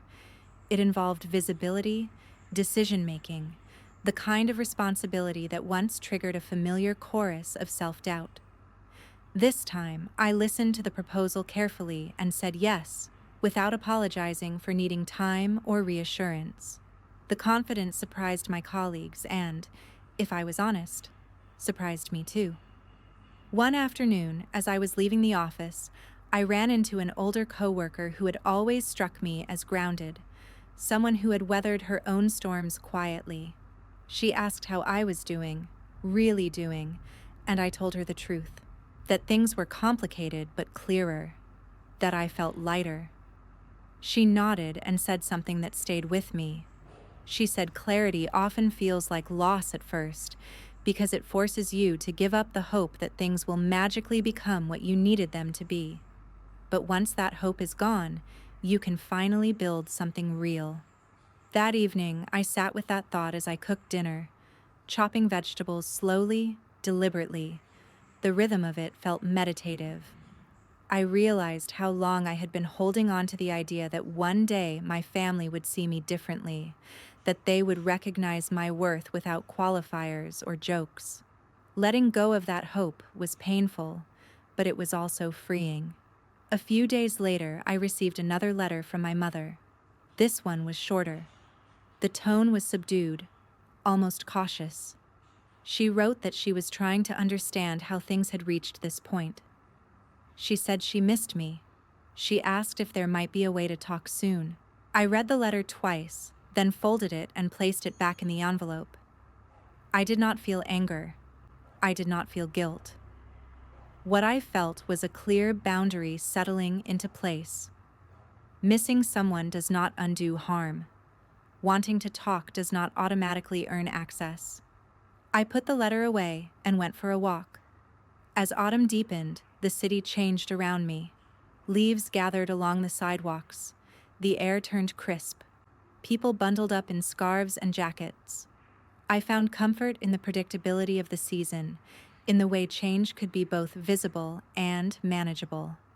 One Saturday morning, I met the woman who had first warned me about escalation for breakfast.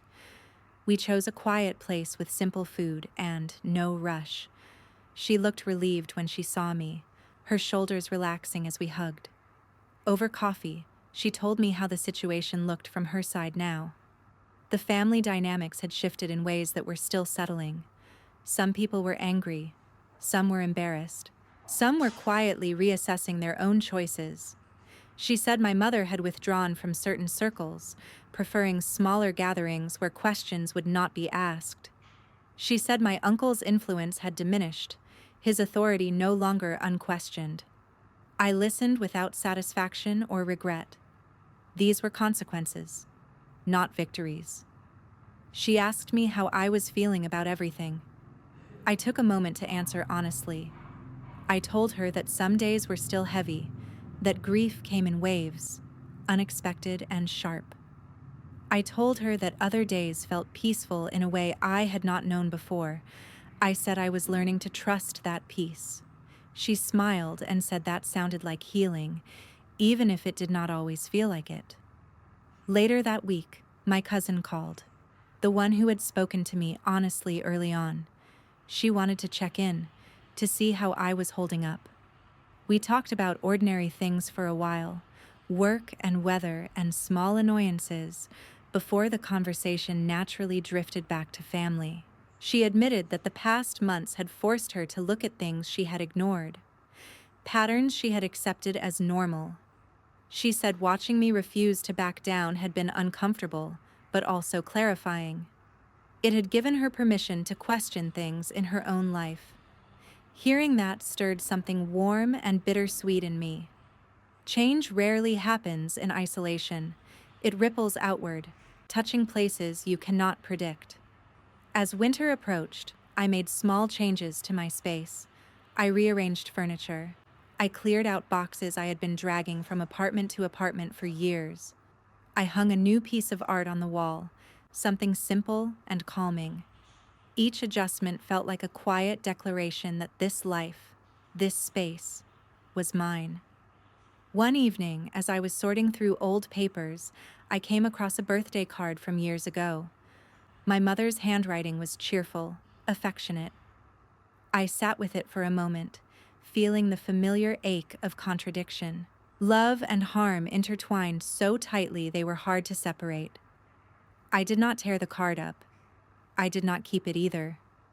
I placed it in a box of things I was not ready to decide about yet and moved on. The final update arrived on a gray afternoon, understated and definitive.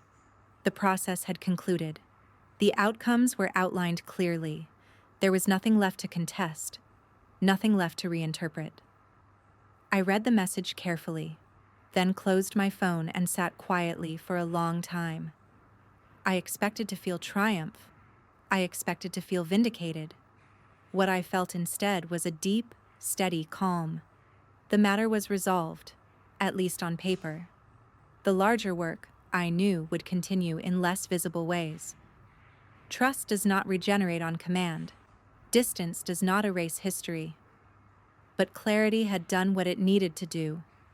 It had drawn a line that would not move. That night, I cooked myself a simple meal and ate at the table, candles lit, music playing softly. It was not a celebration. It was an acknowledgement of endurance, of growth, of the courage it takes to stop accepting what hurts you. Before bed, I wrote in my journal, something I had returned to after years of neglect. I wrote about what I had learned, not in grand declarations, but in small truths. That love without respect is not enough. That silence can be a form of self-betrayal. That dignity is not something you earn by enduring cruelty. As I closed the journal, I thought about the younger version of myself who had sat in that diner, staring at a cake and wondering if she deserved better. I wished I could tell her that she did, that she always had. The house was quiet as I turned off the lights. Outside, a light rain had begun to fall, soft and steady. I listened to it for a moment, feeling a sense of completion settle in my chest. There was still one chapter left to write. I knew that. Not about hearings or documents or family fallout, but about what comes after. About building a life that does not revolve around proving your worth to people who refuse to see it. I lay down and closed my eyes, letting that thought carry me into sleep, aware that the story was not over yet, but confident that whatever ending I chose next would finally belong to me. The first real sign that I had changed came on a random Tuesday evening when my phone rang, and I did not feel anything. No surge of anxiety, no tightening in my chest, no instinct to prepare an apology before I even knew what the call was about. It was a wrong number, an automated call about home insurance. I hung up and stood there in my kitchen, holding the phone, almost laughing at how dramatic my own reaction was to the absence of fear. For years, fear had been part of my baseline, not the kind you notice like a thunderclap, but the kind that sits under everything. The fear of being judged, the fear of being mocked, the fear of being labeled a disappointment again and again until you start believing it. When that baseline shifted, everything else shifted with it. After the final resolution, the family noise did not return the way I expected. There were no big confrontations, no sudden attempts to pull me back in with grand gestures. Instead, there was distance. A cautious, uncomfortable distance. My mother sent a letter. The paper was thick, the handwriting familiar.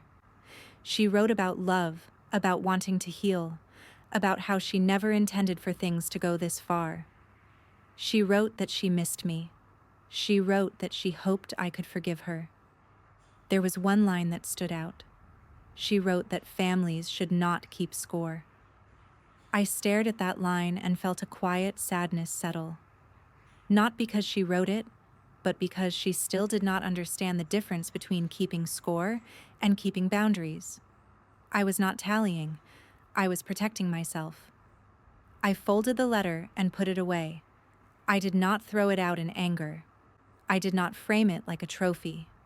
I simply recognized it for what it was, an attempt at access without accountability. My uncle stayed silent. In some ways, that made sense. People like him do not apologize. They strategize. They wait. They look for openings.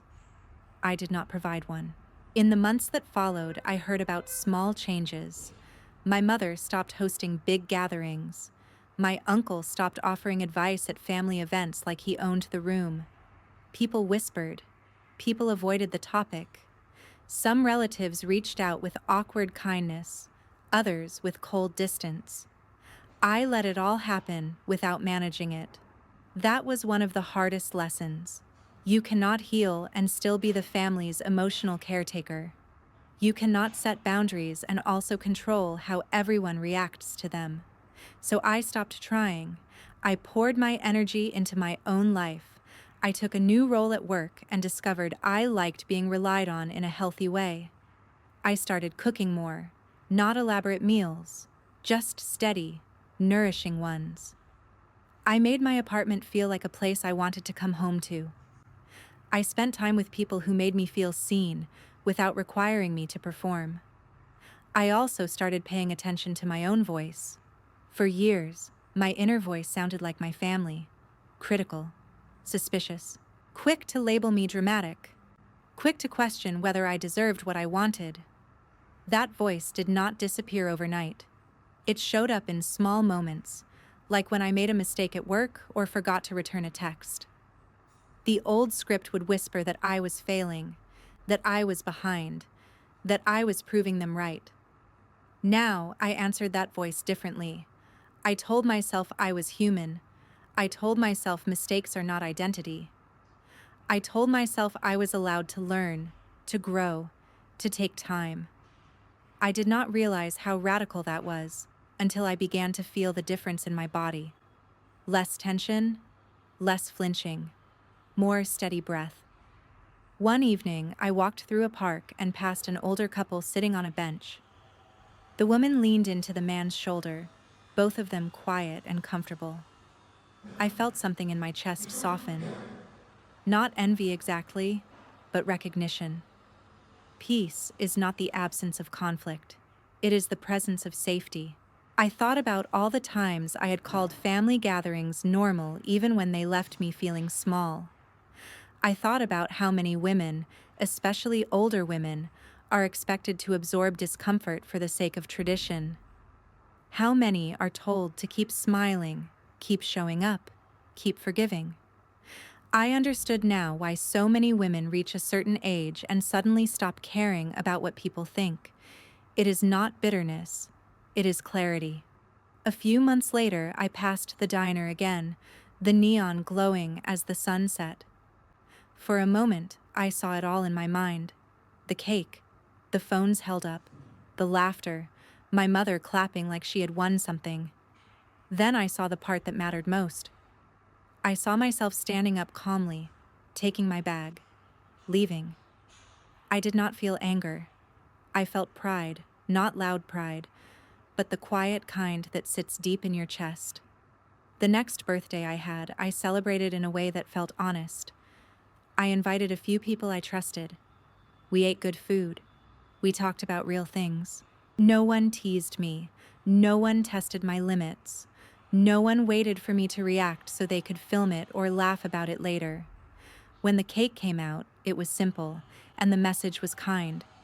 I realized then that kindness is not rare.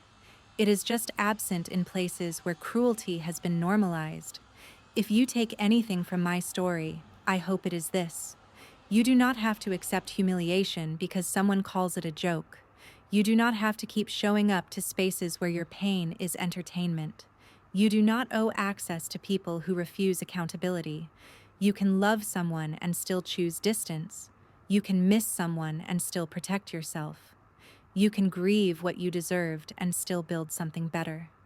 If this story resonated with you, I would truly like to hear from you. What moment in your life made you stand up for yourself, even quietly? What boundary changed everything? Leave a comment, even if it is short. And if you want more stories like this, stories about family drama, betrayal, and the kind of revenge that is really just dignity in action, subscribe and stay with me. There is more ahead, and you do not have to walk through these feelings alone.